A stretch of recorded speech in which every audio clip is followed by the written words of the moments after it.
มันเหมือนกับสิ่งที่มันเป็นยุคเก่าๆแล้วมันเริ่มกลับคุณเอามาใช้ในใน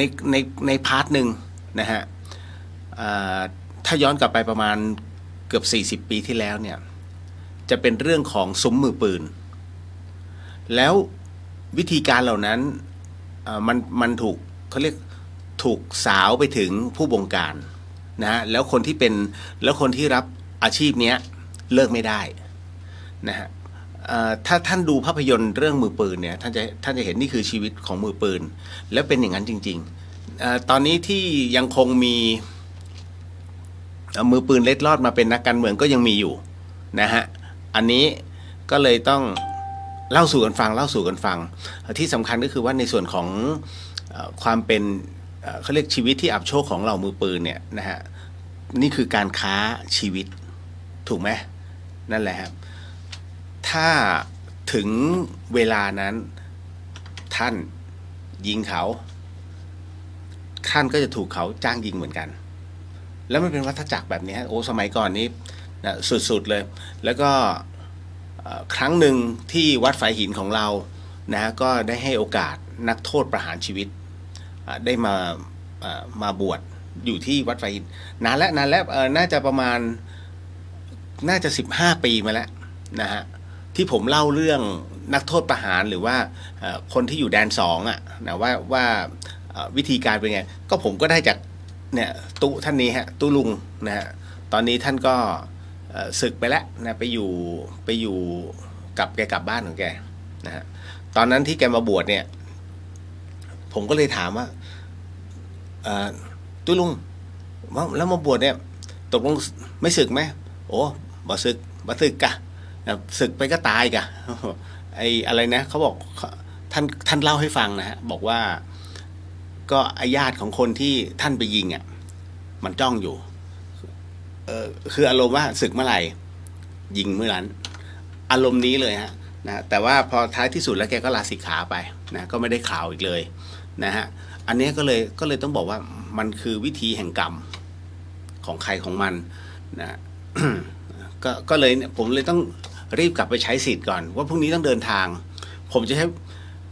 หลายคนอาจจะบอกว่าผมเวอร์ผมใช้เวลาเดินทางลงกรุงเทพนะ2 วันและเป็นเบสิกเลยฮะผมจะมีกฎประจำตัวว่าถ้าตะวันตกดินไม่ขับรถเรามีปัญหาเรื่องของอันที่1เรื่องของสายตานะฮะในเรื่องของการกะระยะนั่นแหละแล้วก็มันด้วยแล้วก็อีกอันหนึ่งอันที่2คือในเรื่องของทัศนวิสัยมันไม่เอื้ออำนวยในการขับรถแต่ถ้าสมัยวัยรุ่นเนี่ยเด็กๆวัยรุ่นชอบขับรถกลางคืนเพราะว่าคิดว่ามันว่างถ้าเป็นเมื่อก่อนเนี่ยเวลาผมลงกรุงเทพผมจะลงประมาณตี 2นะฮะถ้าตี 2จากเชียงใหม่ไปเนี่ยท่านจะไม่เจอรถใหญ่เลยตลอดเส้นทางเลยนะฮะแต่จะเจอด่านบ้างก็ไม่ได้มีปัญหานะฮะแต่ว่ารถใหญ่จะไม่มีแต่ถ้าเมื่อไหร่ก็ตามที่ท่านออกเร็วกว่านี้หรือว่าช้าไปกว่านี้ท่านจะเจอรถใหญ่เพราะเวลารถเข้าเมืองอ่ะโอ้โหยิ่งนครสวรรค์สุดๆตอนนั้นนะก็เลยต้องบอกว่าในสมัยก่อนถนนที่นครสวรรค์ถือว่าแย่มากตั้งแต่สลกบาทเป็นต้นไปถ้าใครขับรถอยู่ฮะจนถึงแยกบายพาสของนครสวรรค์นี่ถนนปุปะตอนนี้เขาทำโอเคแล้วมันก็ยังมีบางส่วนนะฮะกลับกลายเป็นว่าถนนที่เทศบาลเมืองเชียงใหม่มันกลับไปเป็นเหมือนของนครสวรรค์ตอนนั้นเอาจริงๆถ้าท่านอยากจะมาลองชกอัพนะฮะท่านมาลองได้ถนนรอบคูเมืองเชียงใหม่โอ้โหท่านจะบอกสุดยอดอะคือผมก็ไม่รู้นะว่าทำไมจึงปล่อยปละละเลยคือฝ่ายคือเอาสำหรับผมนะถ้าไม่พร้อมบริหารน่ะลาออกจริงๆนะก็เหมือนกับตอนนี้ถ้าท่านอยากจะเลือกตั้งก็ดูดีๆหลายๆท่านก็พยายามถามผมจะเลือกอันนี้พี่เลี้ยวเลือกอะไรนี่นู่นนั่นเราก็นึกในใจจะเลือกอะไรก็มันเรื่องของฉัน นะฮะคือจริงๆเรื่องของการเมืองนะฮะไม่คือเราก็ไม่อยากพูดถึงเพราะว่าท่านสังเกตป่ะขายโอ้โหนโยบายน่าดูเลยไอ้สิ่งที่ขายเนี่ย มันทำได้หรือทำไม่ได้ทุกคนก็คิดดูว่าตลอดระยะเวลาเนี่ย40-50 ปีที่ผ่านมาประเทศไทยย่ำอยู่กับที่กับถอยหลังมันเป็นเพราะนโยบายเห็นแก่ตัวนะผมพูดได้เลยนะอย่างเช่นกรณีจำนำข้าวอันนี้ไม่ได้พูดถึงว่าใครเป็นนายกไม่เกี่ยวกันนะครับคือกรณีจำนำข้าวเนี่ยเห็นได้ชัดเลยว่าในเรื่องของจุดบอดมันเยอะมากและถ้าที่สำคัญก็คือว่าเฮ้ยถ้ารับจำนำขนาดนี้แล้วถ้าทุกอย่างขึ้นแล้วท่านไปประกันตรงนี้ด้วยแล้วก็จำนำนะตรงนี้ด้วยเนี่ยโอ้โหหวานหมูเลยนั่นแหละนั่นคือจุดบอดประเทศไทยอันที่สองคือเรื่องขึ้นค่าแรงขั้นต่ำท่านจะสังเกตว่าเมื่อก่อนเนี่ยค่าแรงขั้นต่ำไม่ถูกฟิกนะพอไม่ถูกฟิกเนี่ยทุกคนมันถูกจ้างโดยที่ไม่โวยวายแต่เดี๋ยวนี้เวลาสมัครงานปุ๊บโวยวายเอ้านี่ยังไม่ได้ค่าแรงขั้นต่ำเลยไม่ได้ฉันต้องฟ้องกรมแรงงานเรียบร้อยเลยไอ้นั่นตกงานเพราะโอ้ถ้าหัวรุนแรงกูไม่จ้างมันก็จะมีอย่างนี้ฮะเห็นไหมพอถึงณตรงนี้เสร็จปุ๊บเนี่ยมันค่าแรงของเราไปโดนเทียบกับค่าแรงของประเทศเพื่อนบ้านช่วงหนึ่งสังเกตไหมฮะเขาย้ายฐานประจำการไปต่างประเทศเพราะนโยบายแบบนี้คือเฮ้ยเดี๋ยวเขาต้องเลือกเราแน่ทั้งหมดทั้งมวลเนี่ยฮะมันมีแค่ตัวเดียวถูกไหมฮะมันมีแค่ตัวเดียวคือคำว่าอำนาจนี่คือสิ่งที่เกิดขึ้นจากความโลภนะฮะทุกพรรคอยากได้อำนาจนี้ได้มาเพื่อจะปกครองได้ทั้งหมดทั้งมวลชี้นกเป็นนกชี้ไม้เป็นไม้ถ้าชี้นกแล้วยังบอกว่าไม่ใช่นกนี่ย้ายนี่คืออำนาจที่มันเกิดขึ้นนะฮะท่านเชื่อไหมว่ารัฐธรรมนูญของประเทศไทยถูกแก้บ่อยที่สุดในประเทศไทยแต่ท่านเชื่อไหมว่ารัฐธรรมนูญของอินเดียมีมาตั้งแต่ยุคคันธีปัจจุบันไม่แก้สักอันหนึ่งไม่แก้นะฮะเพราะว่าคือของเขามีความเสถียรมากแต่ของไทยไม่ได้ไว้ก็ต้องแล้วทำไมไม่คิดให้จบในระบบนั้นนะฮะจะต้องเปิดช่องว่างเพื่อจะได้ต่อสู้กันได้ไม่จำเป็นนะฮะในเรื่องของนะตรงนี้ท่านสังเกตไหมเดี๋ยวแก้กฎหมายแก้เพื่อก็ออกไปเลยให้จบนั่นฮะแต่บ้านเราเนี่ยคือเป็นประเทศแห่งรอยยิ้มเพราะฉะนั้นเวลาออกอะไรมาเนี่ยนะฮะก็อลุ่มอล่วยกันใช้จริงอยู่แป๊บ นะที่เหลือไม่ใช้ผมยกตัวอย่างง่ายๆแหละไฟแดงเนี่ยนะฮะแล้วก็หมวกกันน็อกถ้าเอาจริงๆนะแล้วจราจรเนี่ยท่านไม่ต้องตั้งด่านท่านอยู่ตรงไฟแดงอ่ะแล้วพอรถติดไฟแดงปุ๊บท่านเดินเลยรถคันนี้จอดล้ำอันนี้ใส่รองเท้าแตะอันนี้ไม่ใส่หมวกกันน็อกเล่นเลยจบแล้วคือท่านใช้แค่ตัวเนี้ยไม่ต้องไปตั้งด่านให้ชาวบ้านเขาสรรเสริญนะรองเท้าแตะห้ามขับรถยนต์รองเท้าแตะห้ามขี่มอเตอร์ไซค์ยกเว้นรองเท้าแตะที่มีรัดส้นอันนี้ทำได้กฎหมายเขียนไว้เลยนะฮะรองเท้าแตะก็ไม่ได้นะโดนนะ2,000ลองไปดูกฎหมายจราจรนะฮะนี่อันนี้คือเบสิกเพราะฉะนั้นเนี่ยวันที่8อันนี้ผมขอส่งเสริมว่าวันที่8ขอให้ทุกท่านไปใช้เสียงไปใช้สิทธิ์ใช้เสียงส่วนน้องๆเนี่ยที่มีอายุ18 ปีขึ้นไปแบบแปลกๆ ประเทศไทยแบบแปลกๆสังเกตไหม18 ปีสามารถลงคะแนนได้และบัตรประชาชนได้แต่ไม่บรรลุนิติภาวะเข้าใจใช่ไหมต้อง20 ปีไปถึงจะบรรลุนิติภาวะผมงงอ่ะอันนี้งงมากมีประเทศเดียวในโลก นะแต่ว่าก็ให้น้องๆไต่ตรองดีๆนะอย่าชอบเพราะเสียงเฮน้องต้องดูว่าน้องอยู่ที่ประเทศไทยนะฮะอันนี้ฝากเด็กรุ่นใหม่นะน้องอยู่ที่ประเทศไทยน้องดูยาวๆวันนี้นโยบายทุกพรรคโอ้โหมันน่าใช้ไปหมดนะฮะถูกไหมแต่พอเอาเข้าจริงๆน้องเชื่อไหมว่ามันมีไม่กี่นโยบายที่มันใช้ได้เพราะมันเป็นรัฐบาลผสม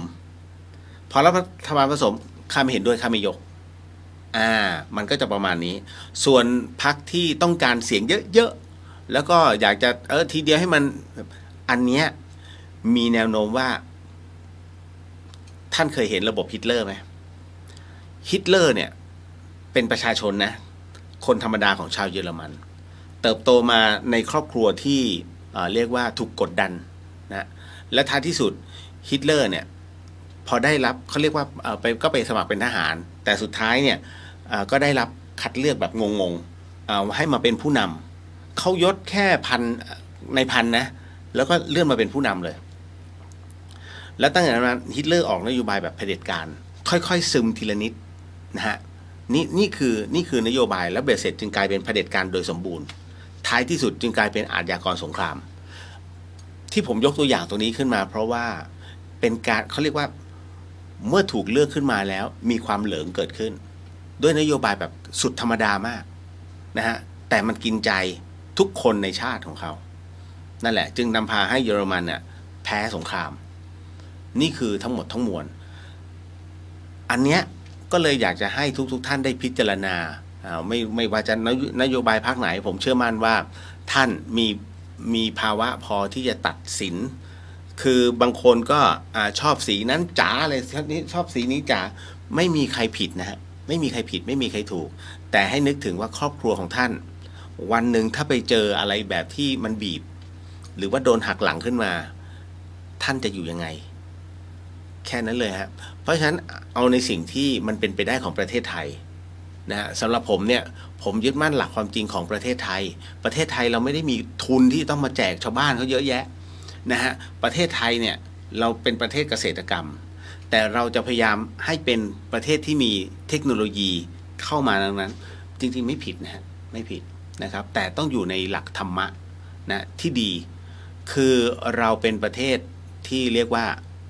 ใครก็อยากจะเข้ามานะใครก็อยากเข้ามาจนกระทั่งตอนนี้จีนเขาก็ซึมเข้ามาท่านรู้ไหมเมืองจีนซึมเข้ามาในประเทศไทยนะฮะนิมมานเหมินเนี่ยตอนนี้คือผมไม่รู้หรอกว่าเกิดอะไรขึ้นกับประเทศไทยนะฮะท่านอาจจะไม่รู้แต่เมืองจีนตอนนี้นะฮะ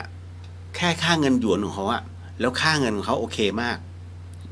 5 บาทเท่ากับ1 หยวนถูกไหมตอนนี้เข้ามากว้านซื้อทั้งที่ดินที่ดินที่เชียงดาวนะที่ดินที่เชียงดาวที่ดินในเขตตัวเมืองเชียงใหม่ที่ดินที่สันทรายนะฮะที่ดินที่แม่ริมนะฮะและสถานที่ท่องเที่ยวบางสถานที่ที่คนจีนลงไปเยอะๆท่านเชื่อไหมว่าปัจจุบันเนี่ยทัวร์จีนบางทัวร์ไม่มีไกด์คนไทยนะฮะไม่มีเลยแล้วลงไปเนี่ยอันนี้0 บาทของแท้แล้วก็เจอเป็นประจำซึ่งเราเห็นน่ะแล้วเราจะไปร้องที่ใครนะฮะเพราะท้ายที่สุดแล้วเจ้าของเนี่ยคือผู้หญิงไทยท่านเข้าใจใช่ไหมฮะแต่จริงๆแบ็คหลังอ่ะคือผู้ชายจีนซึ่งมาขอผู้หญิงไทยแต่งงานนะฮะแล้วเขาก็รับแต่งพอแต่งเสร็จปุ๊บมันได้โดยปริยายไงในเรื่องของเจ้าของที่ผมเชื่อมั่นว่าไม่น่าจะเกิน10 ปีคนไทยต้องขอเช่าพื้นที่คนจีนค้าขายปัจจุบันนะปัจจุบันแล้วก็วิธีการนี้มันลามไปถึงเชียงรายเขาจะเริ่มมาทีละนิดแล้วก็เขาจะเริ่มมาแต่ละพื้นที่โดยเฉพาะอย่างยิ่งแถวภาคตะวันออกก็เริ่มหาพื้นที่กันแล้วก็ลองดูนะว่าสิ่งที่ผมพูดจะใช่ไหมลองดูกันต่อไปนะฮะเพราะตอนนี้ท่านลงไปที่นิมมานเนี่ยเหมือนเมืองนอกเลยทั้งยุโรปทั้งจีนแต่จีนจะเยอะนะจีนแล้วก็มาเห็นยุโรปแล้วก็เกาหลีนะฮะแต่ส่วนใหญ่เป็นชาวจีนซะส่วนใหญ่นะฮะแล้วก็ร้านก็เป็นของเขาทัวร์จีนก็จะมาลงอย่างโรงแรม Travelodge เนี่ยของคุณตันนะโรงแรม Travelodge ของคุณตันนะครับมันก็จะมีเขาจะมีอันนี้ฮะบุฟเฟ่120 บาทไอ้บุฟเฟ่ของคุณตันเนี่ยมันไปอยู่ในโบรชัวร์ของจีน120 บาทท่านคิดดูว่า1 หยวนเท่ากับ5 บาทถูกไหมแล้ว120 บาทมันเท่าไหร่เฮ้ยอาหารถูกมากโอ้ไทยแลนด์อาหารถูกทัวร์จีนลงตลอดเลยแล้วพอเวลาเราเข้าไปกินเนี่ยเขาเติมไม่ทันไงก็จะเหลือแต่เศษๆนะฮะมันก็จะประมาณเนี้ยนะฮะก็ อยากให้รับรู้แล้วก็คนจีนเที่ยวกันเองฮะคนจีนเที่ยวกันเองตอนนี้นะก็เขาจะมีคนจีนที่พูดไทยได้เนี่ยเป็นคนนำนะแล้วก็จะมีบัตรประชาชนคนไทยด้วยอันนี้สำคัญมากผมเลยจะถามว่ามันมีสักองค์กรไหมฮะของประเทศไทยที่ไม่มีการทุจริตอ่ะคือท่านไม่เบื่อแล้วในเรื่องของการทุจริตนะตรงนี้จนแบบเฮ้ยนะวายองค์กรนี้ทุจริตวายไอคนนี้ทุจริตอย่างเงี้ยท่านไม่เบื่อเหรอฮะเอาจริงนะผมอยู่ประเทศไทยคือก็ไม่รู้จะหนีไปไหนอ่ะเราก็ไม่มีเงินพอที่จะหนีจากประเทศไทยในนั้นเราคือต้องวางอุเบกขานั่นแหละจึงต้องมานั่งจัดรายการธรรมะอยู่ตรงนี้ นะฮะเพราะว่ามันหนีไม่ได้กับระบบนี้ระบบทุจริตแล้วมีทุกอนูจริงๆนะฮะเพราะว่าอะไรกฎหมายเราไม่แข็งแรงเรื่องของเรื่องแล้วจับไม่จริงไม่มีประหารถ้าลองมีการประหารสมมุตินะเอาที่แบบตัวเป้งๆประหารสัก100 คนท่านเชื่อไหมทุกระบบมันจะเลี้ยงใหม่หมดเลยมันจะปรับทั้งหมดทันทีอันเนี้ยไม่ใช่อะไรหรอกครับเพราะว่าเขาเรียกเชือดไก่เหมือนจีนนะที่ประหาร11 คนนะฮะเต้นผางเลยจีนเทาทั้งหลายเต้นผางบอกอารมณ์ว่าทุ่มเท่าไหร่ก็ได้แต่ขออย่าจับฉันส่งประเทศฉันแค่นั้นเลยคือยอมเสียเงินเป็นล้านเพื่อที่จะเฮ้ยขอร้องอย่าจับกูกับเมืองจีนนี่นะฮะโอ้ยเยอะ นะฮะอันนี้พูดนอกรอบนะไม่ได้พูดในรายการนะ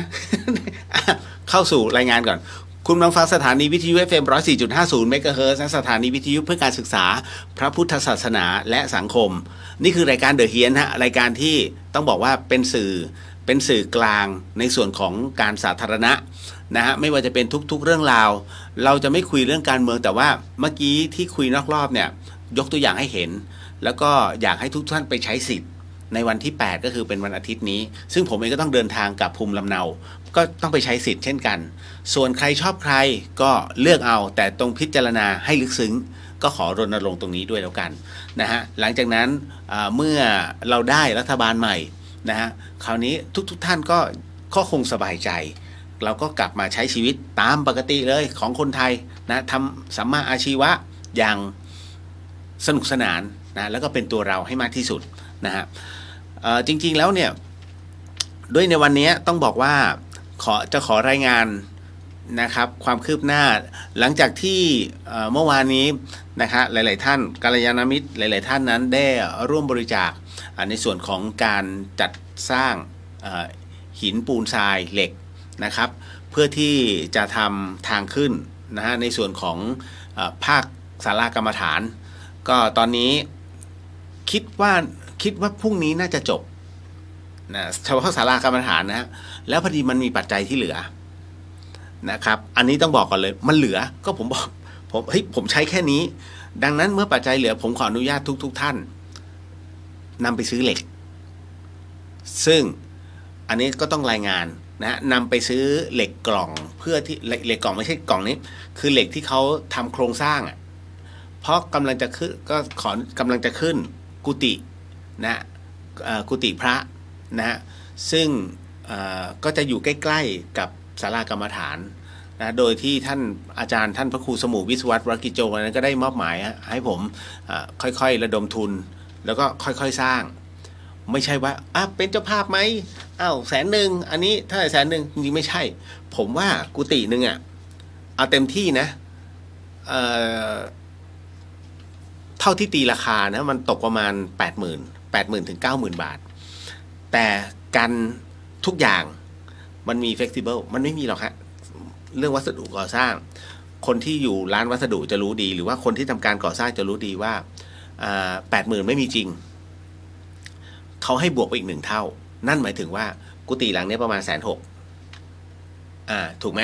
เพราะฉะนั้นแต่ผมว่าคิดว่าจะไม่ถึงเพราะว่าเราซื้ออุปกรณ์เองเราก็จะรู้ราคาว่าไอเนี้ยแค่นี้ไอนี่แค่นี้ใช้ปูนอย่างนี้นะฮะส้วมต้องนี้ระบบไฟระบบน้ำแค่นั้นนะอันนี้ก็เลยเรียนให้ทราบนะครับว่าปัจจัยมีอยู่10,000 กว่าบาทนะครับแล้วก็ทำการจัดซื้อไปแล้วก็ให้น้องเขาไปซื้อมานะฮะแล้วเดี๋ยวพอ พอดำเนินการเสร็จปุ๊บก็จะมีเจ้าหน้าที่ของวัดสองท่านร่วมกันค่อยๆสร้างค่อยๆสร้างผมก็ต้องขออนุญาตก็ต้องจัดบางส่วนเป็นค่าแรงให้เขาด้วยนะฮะในณตรงนี้ก็อยากจะช่วยทำแหละแต่ว่ามันจะต้องไปตรงนู้นตรงนี้นะฮะ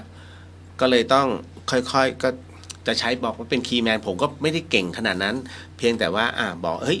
เข้าท่าแล้วโอเคมันเป็นรูปแล้วเดี๋ยวเราไปเรียกให้พระอาจารย์ท่านมาดูโอเคไหมตอนนี้ฐานแบบนี้และรูปโครงสร้างเป็นอย่างนี้ก็จะอย่างเงี้ยฮะก็คือเมื่อท่านฟันธงโอเคจบตรงนี้ก็เราก็จะจบมันแน่ก็วิธีการนะครับค่อยๆเป็นค่อยๆไปแล้วก็อีกอย่างหนึ่งท่านสามารถร่วมบุญได้เรื่อยๆแล้วก็ไม่จำเป็นจะต้องเป็นเงินมากมายนะฮะผมมองไม่เห็นความสำคัญของการทุ่มทั้งหมดเอาไปนี่เลยโยมให้เลย50,000คือมันได้ไงแต่พอมันได้มาตรงเนี้ยเสร็จปุ๊บแล้วท่านอื่นก็ให้ความโลภมันเกิดขึ้นนะอันนี้ถึงต้องบอกเลยว่าเมื่อมันมีความโลภเกิดขึ้นโดยที่เราไม่ปิดกั้นตัวเองเนี่ยมันก็จะเป็นข่าวเหมือนทั่วๆไปไงฮะนั่นแหละเพราะฉะนั้นเนี่ยผมถือว่าเอาแค่เราทำได้ครับนะแล้วผมก็จะมีระยะเวลาที่ชัดเจนพอแล้วแค่ตรงนี้จบนะก็จะมีพี่ๆบางคนส่งมาอันนี้เข้าใจพอส่งมาเนี่ยถามว่าดีไหมมันก็เป็นเรื่องที่ดีนะครับแต่มันไม่ดีสำหรับผมคือผมต้องมานั่งแก้ตัวเลขแล้วมันคนเดียวไงนะแล้วมันต้องรับผิดชอบในเรื่องของท่านต้องเข้าใจเดี๋ยวนี้มันต้องมีการแสดงบัญชีต้องทำบัญชีนั่นแหละแล้วผมยังมีงานอื่นอีกที่ต้องทำพอสมควรนะฮะและนี่จะต้องทางโรงพยาบาลรพสใช้คำว่ารพสตนะหรืออนามัยนะฮะอนามัยบางที่แจ้งมาแล้วว่าอยากจะได้เครื่องผลิตออกซิเจนผมก็ต้องเป็นธุระอีกแล้วนะฮะอันนี้ก็เลยต้องแจ้งทราบก่อนว่ามันมีอย่างนี้ขึ้นมาก็มองว่าเครื่องผลิตออกซิเจนเดี๋ยวจะให้เขาทำหนังสือมาถึงผมแล้วผมจะส่งต่อนะให้กับมูลนิธิธรรมศิรินะก็เดี๋ยวเขาก็จะจัดส่งมาให้เขาก็ต้องซื้อเหมือนกันเขาก็ระดมทุนคนบุญที่กรุงเทพก็ส่งกลับมาให้ผมนั่นแหละแต่ผมมีหน้าที่ขับรถเอาไปให้รพสตเพราะมันอยู่บนดอยแค่นั้นเองนะครับอันนี้ก็เลยเรียนให้ทราบก็คือหน้าที่ของเราเนี่ยเพื่อสาธารณะโ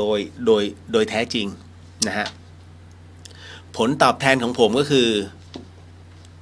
ผมได้มีที่พักผมได้มีครูบาอาจารย์ผมได้มีที่นั่งสมาธิมีอาหารกิน นะฮะแล้วก็ได้ปรงชีวิตทุกๆวันมันมีความสุขนะฮะอาจจะมีออกไปกับหมู่เพื่อนฝูงบ้างนะครับหลายท่านก็สงสัยเอาแล้วเงินผมได้จากกรุงเทพนะฮะก็คือทางบ้านนี่แหละเขาก็จะจัดไว้นะเป็นเงินเดือนให้นะทุกเดือนการทำหน้าที่ตรงเนี้ยผมเป็นจิตอาสาแล้วก็อยู่สถานีวิทยุแห่งนี้19 ปีใช่ไหมเพราะมันเริ่ม51 18 ปี18 ปีฮะดังนั้นในส่วนตรงนี้ไม่มีใครเชื่อว่าผมไม่ได้เอาเงินสักบาทหนึ่งมันเป็นสถานีวัดด้วยแล้ววัดเองก็ไม่ได้มีปัจจัยนะฮะที่จะต้องมาให้เราตรงนี้ผมมีตำแหน่งเป็นรองผู้อำนวยการด้วยนะฮะซึ่งผมจะขออาจารย์ขอเป็นแค่บรรณาธิการข่าวก็พออาจารย์บอกมาตรงนี้ก็น้อมรับแต่ว่าก็ไม่เคยบอกใครนะฮะเพียงแค่เราอยู่ณตรงนี้แล้วก็คอยประชุมดูแลนะฮะแล้วก็คอยติดต่อกับส่วนกลางของกสทช.นั่นนะฮะก็ทั้งหมดทั้งมวลผมทำหน้าที่ตรงนี้มาตลอดส่วนงานมันจะมีเข้ามาอยู่เพราะผมจะอยู่เบื้องหลังวงการบันเทิงแล้วก็จะอยู่ในส่วนของการควบคุมดูแลนะคอนโทรลภาพเสียงนะฮะในงานพิธีใหญ่ๆนะครับก็จะมีการคือมันก็จะมีแหละเพียงแต่ว่าเราไม่เคยคว้าผมคือถ้าผมไขว่คว้าไม่ได้มาอยู่ตรงนี้หรอกป๋องก็ชวนใครๆก็ชวนบอกกลับกรุงเทพไหมมันมีตรงนี้ให้คือมีตำแหน่งให้มีเงินเดือนอย่างดีให้ผมไม่ชอบการอันที่หนึ่งนะการฟาดฟันซึ่งกันและกันอันที่สองต้องทำตามในสิ่งที่บางอย่างเราไม่เห็นด้วยสมมุตินะฮะผ ผมเคยเจอเคสหนึ่งเกี่ยวกับงานถ่ายทำเกี่ยวกับงานพระพุทธศาสนาแต่แต่กรณีเขาบอกว่าช่วยเอาพระไปฝังดินหน่อยเพื่อที่จะได้ถ่ายตอนที่ขุดขึ้นมาคือมันสำหรับเราเนี่ยนี่คือการหมิ่นนะฮะก็คือเป็นการประมาทพระพุทธรูปแต่เนื่องจากรายการเขาต้องการแบบนั้นคือมันฝืนใจเกินไปก็มีความทำไมเราต้องทำในสิ่งที่เราไม่ชอบนั่นคือสิ่งที่เราเห็นแล้วนะฮะว่าไม่เหมาะกับเราการถูกแทงข้างหลังการถูกใส่ร้ายป้ายสีผมโดนมาหมดแล้วฮะนะครับแม้กระทั่งในส่วนของการถูกไล่ออกจากพื้นที่เนี่ยก็โดนมาแล้วนะฮะมันก็มีอะไรหลายอย่างซึ่งผมเองเนี่ยแม้กระทั่งมาเป็นคนบุญตรงเนี้ยท่านเชื่อไหมผมเนี่ยกับหลวงพี่ภาสกรเนี่ยเคยถูกศรัทธาไล่ออกจากบ้านผมเล่าให้ฟังแล้วกันคร่าวๆก็คือครั้งหนึ่งนะจริงๆมันหลายครั้งแล้วนะไอ้เรื่องที่ผมปกป้องหลวงพี่ท่านนะฮะเมื่อก่อนเนี่ยมันมีพวกทั้งคำว่าเสื้อแดงกับเสื้อเหลืองถูกไหมไม่มีคำว่าสลิมนะเขาจะมีเสื้อแดงกับเสื้อเหลืองหลวงพี่ท่านเนี่ยเวลาท่านเทศการเมืองท่านจะเทศหนักมากนะแล้วคราวนี้ก็จะไปเจอประเภทอีกประเภทหนึ่งซึ่งเป็นสิ่งที่เขาเป็นตรงนั้นนะจ๋าเลยก็หนักมากส่วนผมเนี่ยเป็นแค่น้องท่านแล้วก็เป็นคนที่กลางๆไม่วุ่นวายเรื่องการเมืองมาแต่ไหนแต่ไรเพราะผมมองว่าการเมืองเป็นเรื่องไร้สาระนะฮะเขาเรียกการเมืองเป็นเรื่องโกหกแค่นั้นเลยผมจะถือคตินี้ใครจะมาพูดก็ได้แค่ฟังเข้าหูซ้ายทะลุหูขวาพอไปนะบ้านหลังเนี้ยเสร็จปุ๊บจำได้ว่าเขาเป็นทนายตัวพ่อเป็นทนายตัวลูกเนี่ยทำงานเกี่ยวกับการถ่ายภาพ Product ซึ่งทั้งหมดทั้งมวลเนี่ยผมไม่ได้คิดอะไรเลยเพียงแค่ไปนั่งเป็นเพื่อนหลวงพี่แล้วตัวลูกเนี่ยเขาไม่ได้มีคำว่าความเคารพในพระพุทธศาสนานะฮะไม่มีเสร็จปุ๊บก็เหมือนกับไปได้ยินหลวงพี่ท่านพูดเกี่ยวกับเรื่องของการเมืองในเรื่องของการเทศนะแล้วอะไรสักอย่างหนึ่งแล้วผมก็บอกว่าถ้าเป็นอย่างนั้นเนี่ยเหมือนอารมณ์ว่าเขาพูดเหมือนหมิ่นผมจัดรายการผีผมจัดรายการผีเขาก็ย้อนกลับมาว่าผีผ้าห่มเหรอนะฮะเราก็เฉยๆไม่ได้ว่าอะไรก็ถือว่าขาดความเคารพซึ่งกันและกันแต่เราก็นั่งนิ่งๆจนกระทั่งทางพ่อเขาก็คุยปะทะกับหลวงพี่ท่านสักพักหนึ่งคนลูกทนไม่ไหวมันก็บอกว่าผมทนมานานแล้วออกจากบ้านผมไปเถอะเสร็จปุ๊บเหมือนกับคนพ่อห้ามไม่ทันคนพ่อออกจากบ้านผมไปเดี๋ยวนี้ตาเขามองหลวงพี่นะฮะแต่ว่าปากเขาบอกคุณหมายถึงผมออกไปจากบ้านผมเราก็มานั่งพิจารณาคือผมไม่ได้โกรธเขานะผมมีความรู้สึกว่าอันที่หนึ่งเราไม่ได้ผิดแล้วเราก็ไม่ได้รับในส่วนนั้นตรงนั้นแต่ว่ารู้เจตนาเขาอยากจะไล่หลวงพี่ท่านออกแต่ผมก็ออกให้โดยที่ไม่อะไรสักคำพอผมเดินออกมาเนี่ยลูกน้องเขาแต่ละคนบอกพี่ครับขอโทษด้วยนะครับณตรงนี้นะด้วยผมเข้าใจว่าเขามีปัญหาทางด้านอารมณ์แค่นั้นเลยแล้วสุดท้ายเนี่ยหลวงพี่ก็เอาตรงเนี้ยมานั่งบูลลี่ผมเป็นไงแล้วมึงถูกเขาไล่ออกจากบ้านเราก็นิ่งๆนะคือผมเป็นคนที่ไม่ยุ่งการเมืองนั่นแหละไม่ส่งเสริมแล้วก็ไม่ให้ร้ายนั่นแหละมันก็เลยเป็นที่มาที่ไปโอ้เป็นจุดที่ไม่ได้คิดถึงแต่ว่าพอนึกแล้วเล่าได้คร่าวๆเพราะผมไม่ได้เอามาใส่ในจิตถ้าใส่ในจิตเนี่ยมันจะเล่าได้เป๊ะนั่นนะฮะก็คือแค่จำได้คร่าวๆโอ้นานแล้วเรื่องนี้น่าจะประมาณสักปี53แถวๆเนี้ยนั่นนะฮะก็ผมถึงได้บอกว่ามันมีอะไรหลายๆเหตุการณ์ที่หลายๆคนไม่รู้นะฮะ ผมกับท่านเจอมาเยอะตั้งแต่เรื่องที่กำแพงเพชรโอ้เยอะ นะฮะ อยู่ในความทรงจำแต่ว่าให้มันตายไปกับผมแค่นั้นเองเอาล่ะในส่วนของในส่วนของภาคของการทำบุญก็เป็นที่เรียบร้อยแล้วก็วันนี้ก็ได้ไปถ่ายชีวิตปลานะฮะก็จะมีในเรื่องของปลา ก็จะเป็นปลาหมอ7 ตัวนะฮะแล้วก็ปลาช่อน3 ตัวนะฮะอันเนี้ยขอบอกก่อนเลย ผมไปถ่ายชีวิตที่อ่างแก้วมหาวิทยาลัยเชียงใหม่อ่างแก้วเนี่ยสวยมากนะคนจีนชอบมาเที่ยวแล้วผมบอกเลยว่าท่านใดที่มาเชียงใหม่ไปถ่ายฮะอ่างแก้วสวยจริงๆอันนี้แนะนำเลยแล้วถ่ายเกือบทุกมุมของอ่างแก้วเนี่ยสวยมากดาราเขาชอบมาถ่ายกันเหตุมันเกิดตอนที่เราจะปล่อยปลาคราวนี้อีปลาหมอเนี่ยมันตัวเล็กผมก็เห็นแล้ว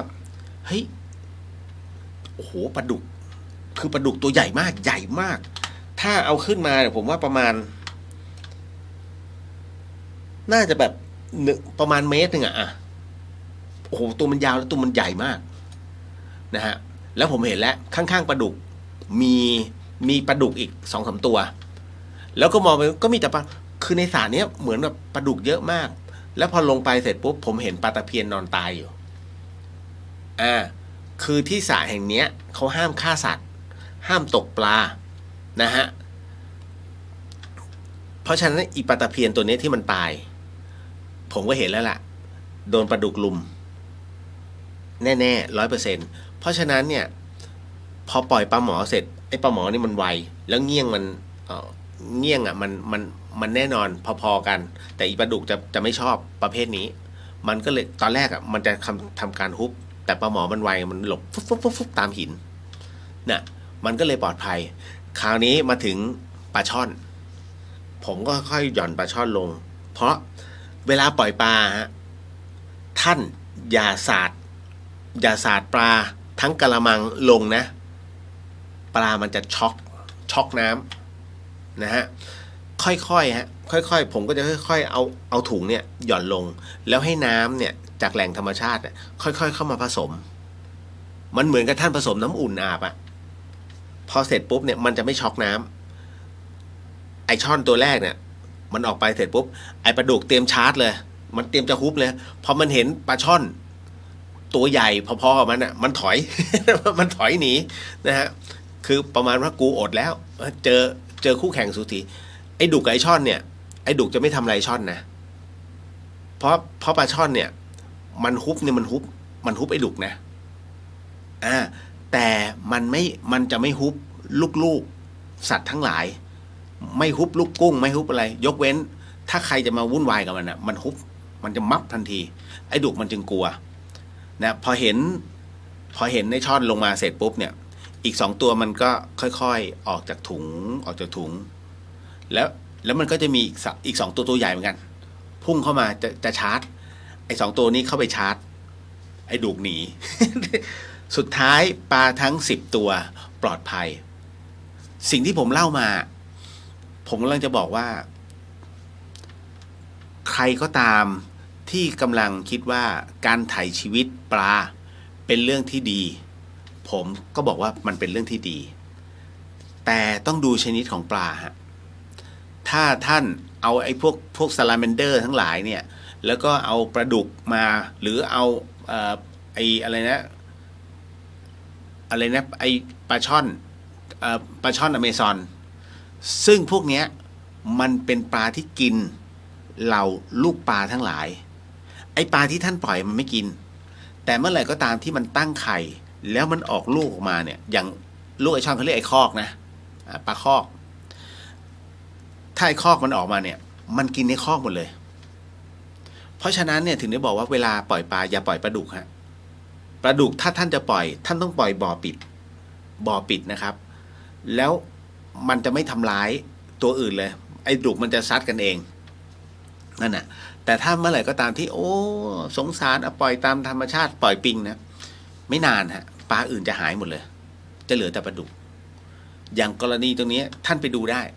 ถ้าเวลาท่านมาอ่างแก้วท่านยืนริมน้ำเนี่ยแล้วลองให้อาหารปลาจะมีแต่ดุกขึ้นมาตัวใหญ่งั้นเลยฮะตัวใหญ่แล้วเขาห้ามจับแล้วผมถึงได้บอกอ๋อแสดงว่ามีคนมาปล่อยปลาดุกคือเขาไม่รู้นะก็ท่านใดที่อยากจะทำบุญนะถ่ายชีวิตเพื่อให้คนเจ็บหรือว่าให้อายุเรานะ่ะยั่งยืนหรือถ่ายชีวิตสัตว์นะก็กรุณาพิจารณาสัตว์ที่ท่านปล่อย ถ้าอยากจะอายุยืนปล่อยเต่าก็จะมีเต่านานะมันจะมีเต่านากับเต่าน้ำจริงๆเนี่ยมันก็ไม่ใช่น้ำจ๋านะเพราะมันเป็นสัตว์ครึ่งบกครึ่งน้ำมันต้องมีเลนให้มันเกาะให้มันคลานเพื่อจะหลบแล้วแต่เต่าน้ำเนี่ยเต่าน้ำมันจะดำน้ำได้นานหน่อยแต่ถ้าเต่านาดำน้ำได้แป๊บเดียวนะฮะเต่านาถ้าท่านเอาไปปล่อยน้ำเสร็จปุ๊บเนี่ยถ้ามันไม่มีที่เกาะมันตายเลยนะได้ข่าวมึงอายุยืนใช่ไหมเต่าพอมาปล่อยผิดที่ตาย นะฮะเต่ามันจะมีอายุเท่าไหร่250 ปีถูกไหมแต่ถ้าเป็นฟองน้ำทะเลเนี่ยมีอายุแค่1,000 กว่าปีตกลงจะปล่อยอะไรดี ให้อายุยืนนะฮะเพราะฉะนั้นสัตว์ที่อายุยืนที่สุดไม่ใช่เต่านะแต่ว่าเป็นฟองน้ำทะเลแต่คราวนี้ไอ้ตัวเต่าเองเนี่ยนะเราก็จะมีความเชื่อแบบนั้นปล่อยปลาไหลเพื่อให้ชีวิตของเรานั้นได้ลื่นไหลไม่มีอุปสรรคนะฮะบางคนก็บอกว่าปล่อยปลาไหลไปเนี่ยดีนะเพื่อให้ผัวฉันจะได้อยู่ในกำมือ แสดงว่าสามีมันกระล่อนมาก นะฮะส่วนปลาหมอคือปลาหมอเนี่ยต้องดูดีๆคางดำป่ะนะตอนนี้มีปัญหากันเนี่ยคางปลาหมอคางดำเพื่อนผมเล่าให้ฟังเพราะเขามีบึงอยู่ที่ประจวบเจ้าของประจวบคีรีแคมป์บ๊อบเขาเล่าให้ฟังว่าเฮ้ยนาเลียวเชื่อไหมว่าไอ้ปลาหมอคางดำเนี่ยมันคานข้ามฝั่งเว้ยเฮ้ยจริงเหรอคานข้ามฝั่งหมายถึงอะไรมันเป็นถนนนะฮะฟาร์มกุ้งอยู่อีกฝั่งหนึ่งและอันนี้เป็นบึงของประจวบคีรีแคมป์บอกอันนี้เห็นกระตามันขึ้นบกโดยใช้เงี้ยงแท็กไปแล้วมันข้ามถนนด้วยเงี้ยงเนี่ยกึบพอตัวหนึ่งไปอีก3 ตัวตามไปอีก10 ตัวคราวนี้เป็น100เลยข้ามไปฟาร์มกุ้งกินมุกกุ้งหมดฟาร์ม บอกเฮ้ยจริงดิโหไอปลาหมอคางดำเนี่ยตัวดีเลยไม่รู้ใครเอาเข้ามานั่นแหละ อันนี้คือเหตุเกิดที่ประจวบนะฮะเพราะฉะนั้นดูดีๆคือถ้าใครปล่อยปลาหมอเนี่ยเขาเหมือนกับว่าชีวิตของเราจะไม่ป่วยไม่ไข้คือเอาชื่อมันเชกเช่นเดียวกับคำว่าก้าวสังเกตไหมต้องอันนี้ต้องก้าวอย่างเพื่อความเป็นมงคลเพื่อชีวิตเจริญก้าวหน้านะฮะคือไปตีความในเรื่องของคำพ้องเสียงคำว่าก้าวเนี่ยสระเอกอไก่ไม่โทสระอาเนี่ยก้าวคือจำนวนตัวเลขกับกอไก่ไม่โทสระอาวาแหวนคำว่าก้าวคือการก้าวเดินมันคนละอย่างกันแต่คนเนี่ยไปตีโอ้มันต้องก้าวหน้ามันต้องเดินไม่ใช่เป็นตัวเลขก้าวนั่นนะฮะทำบุญเนี่ยอะไรก็ได้จะกี่ตัวจะเท่าไหร่ก็ได้อย่างที่ผมบอกนะฮะถ้าเท่าไหร่ไม่ได้นะสมมติปลาเนี่ยเอาง่ายๆเลยสมมุตินะคุณมีลูก10 คนแล้วนางยักษ์พันธุรัตน์มาเนี่ยอยากจะปล่อยอยากจะกินใครสักคนหนึ่งอยากจะกินทั้งหมดทั้งมวลเลยแต่ท่านอยากจะถ่ายชีวิตลูก10 คนนะของท่านเองนางพันธุรัตน์ฉันจะขอถ่ายชีวิตทั้งหมดพอดีหมอดูบอกว่าต้อง9 ชีวิตฉันขอถ่ายชีวิตลูกฉัน9 คนได้ไหม นะเอาทรัพย์สินฉันไปนางพันธุรัตน์บอกว่าได้เลือกเอาเลยแต่ท่านถามไหมไอ้หนึ่งในนั้นน่ะที่มันไม่ได้รับเลือกมันอยากจะตายไหมมันก็ไม่อยากตายถูกไหมฮะแล้วทำไมคุณไม่เอาซื้อมันทั้งหมด10 คนเลยล่ะถ่ายชีวิตมา10 คนถูกไหมฮะตกลงหมอดูหรือไอคนที่กำลังล่อแร่เนี่ยที่โดนนางยักษ์พันธุรัตน์กินเนี่ยนะมันกำลังร้องขอชีวิตแต่ร้องขอไม่ได้เพราะว่าท่านไม่ได้ถ่ายตกลงจะเอาหมอดูหรือว่าจะเอาความเป็นจริงท่านต้องเอาความเป็นจริงที่เกิดขึ้นปลาในกะละมังทั้งหมดทั้งมวลอย่างวันนี้เอาจริงนะผมก็ไม่ได้มีปัจจัยมากมายเขาคือปลาตัวใหญ่เนี่ยมันก็1 โลขึ้นไปมันก็จะใช้ปัจจัยพอสมควรนะเขาก็บอกราคามาโอ้โหนี่ทั้งหมดตรงนี้นี่นึกในใจเลยกูไม่น่าจะเหลือ ไม่น่าจะเหลือเท่าไหร่แล้วในแบงค์ เอาเอาเท่าที่ได้ ก็ก็บอกเลยว่าอ่ะถ้าตัวไหนที่มันติดมือขึ้นมา เอาตัวนั้นมาก็สุดท้ายก็ได้แต่จริงๆก็อยากจะถ่ายทั้งหมดไงนั่นแหละเรื่องของเรื่องนะเพราะฉะนั้นในส่วนของการหอยขมเหรอนะฮะคือหอยขมเนี่ยเอาจริงนะผมก็ไม่รู้จริงว่าหอยขมเนี่ยความหมายของเขาที่ปล่อยเพื่ออะไร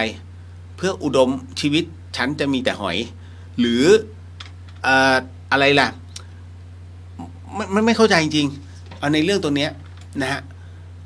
แล้วหอยเนี่ยนะไม่ใช่อยู่ๆเอาไปสาดหน้าวัดระฆังอ่ะ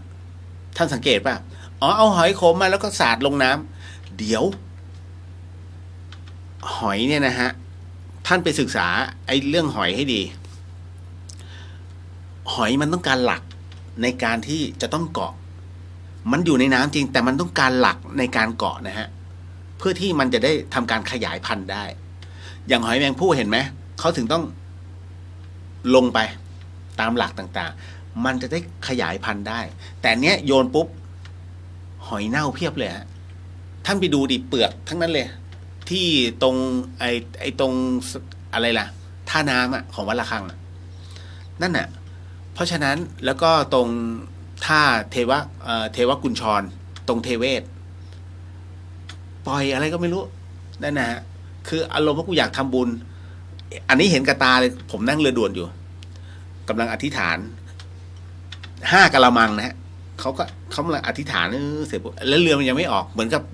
กับรออะไรทุกอย่างนั่นแหละไอตอนคือปกติเนี่ยมันต้องค่อยเทไม่ไอ้นี้โอ้โหสาดอย่างกับสงกรานต์นะฮะคือสาดอย่างกับฝุ่นน่ะฟุบปลาไม่กระจายฟุบ ลงเจ้าพระยานึกในใจโอ้เป็นกูจุกแน่เลย ลงอย่างนี้เอาจริงคือท่ามันสูงไงผมก็ไม่เข้าใจนะคือบางทีมันขัดแย้งกันในตัวมันก็เลยกลายเป็นเรื่องขำๆเพราะฉะนั้นในเรื่องของการปล่อยสัตว์เนี่ยนะฮะมันเป็นเรื่องที่ดีจริงๆนะอีกอันหนึ่งที่อยากจะเตือนหลายๆท่านในเรื่องของการปล่อยถ่ายชีวิตก็คือเรื่องของนกท่านรู้ไหมว่านกบางตัวเขาเลี้ยงด้วยกัญชาไอ้นกประหลอดใช่ไหมไอ้ตัวเล็กๆไอ้ที่ท้องเหลืองๆหลังเขียวๆแล้วก็ปล่อยให้บินไปมันบินไปจริงๆนะแล้วมันก็จะบินกลับมาไม่รู้ว่าเขาฝึกหรือเปล่าที่โคราชเยอะอันเนี้ยพอดีว่าเพื่อนผมที่ทำธุรกิจหนึ่งเนี่ยมันเป็นคนบอก ว่าอ๋อปล่อยนกเหรอบอกเนี่ยไปไม่บอกนะว่าปล่อยตรงไหนเนี่ยไปปล่อยนกมาเนี่ย50 บาทนะฮะมันก็หัวเราะเนี่ยเฮ้ยแล้วมึงเอานกมาจากไหนเยอะแยะเอาก็นกที่มึงปล่อยแหละ เฮ้ยพูดจริงดินี่แล้วมาบอกให้มันกินอันนี้มันก็จะบินมาตลอด กลับมากินทุกวันเพราะฉะนั้นเดี๋ยวเอาเข้ากรง50 บาทเพราะเว้ยมันก็มีธุรกิจแบบนี้เนาะ นะคือมันมีวิธีการเยอะแยะเนาะส่วนนกพิราบประตูท่าแพนกพิราบประตูท่าแพนี่ก็จะมีเหล่าจริงๆเขาห้ามเลี้ยงนะแต่จะมีเหล่ามาเฟียเราเรียกว่ามาเฟียกำแพงท่าแพ ที่คอยตรงนั้นนะเพราะว่าคอยไล่คอยให้อาหารแล้วนกมันลงมากินอะไรเงี้ยแล้วถ่ายรูปแล้วก็ไล่ให้มันบินสวยๆนั่นนะฮะคือมันคืออาชีพหนึ่งซึ่งบางทีเราก็ไม่รู้นะครับแต่ว่าบางทีมันก็ขัดแย้งกันในตัวก็ต้องดูอีกทีพิราบเป็นตัวที่ก่อให้เกิดไวรัสนะฮะอันนี้ต้องบอกไว้ก่อนคือท่านอาจจะคิดว่ามันเป็นอะไรที่ไม่อันตรายจริงๆมันอันตรายเนาะถ้าจับขนนกพิราบหรือว่าตัวนกพิราบอย่างเงี้ยฮะเสร็จปุ๊บให้ท่านล้างมือด้วยแอลกอฮอล์สักหน่อยหนึ่งมันก็จะปลอดภัยอันนี้ก็เลยเตือนไว้ก่อนนะท่านใดที่ใจบุญสุนทานก็อยากให้เห็นถึงว่าต้องพิจารณาเยอะๆอย่างกรณีไถ่ช้างนะฮะช่วยชีวิตช้างถ้าช้างที่เขาบาดเจ็บเห็นด้วยฮะซื้ออาหารเลี้ยงช้างก็ต้องดูก่อนว่า เป็นช้างแบบไหนนะฮะถ้าเป็นช้างแบบฟาร์มท่านต้องรู้อยู่แล้วว่าท่านเลี้ยงเป็นฟาร์มแล้วท่านไม่มีเงินจะซื้อเลี้ยงช้างท่านจะเปิดฟาร์มเพื่ออะไรไอ้นี่ต้องปิดนะฮะคืออีกหน่อยอ่ะช้างคือสัตว์ไซเตสถูกไหมไอ้ที่ขึ้นทะเบียนไซเตสทั้งหลายเนี่ยท่านรู้ไหมว่างูเห่างูจงอางก็อยู่ในไซเตสนะถ้าท่านตีมีความผิดนะแต่เราไม่ได้ใช่ไหมด้วยความเป็นงูอ่ะมันน่ากลัว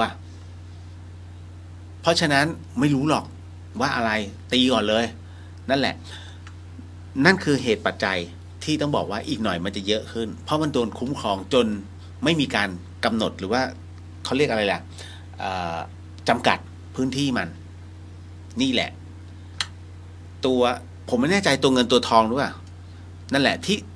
ที่ลุมพินีอ่ะที่เดี๋ยวเอาไปปล่อยแล้วเอาไปปล่อยอีกจะเอาไปปล่อยที่ไหนในเมื่อ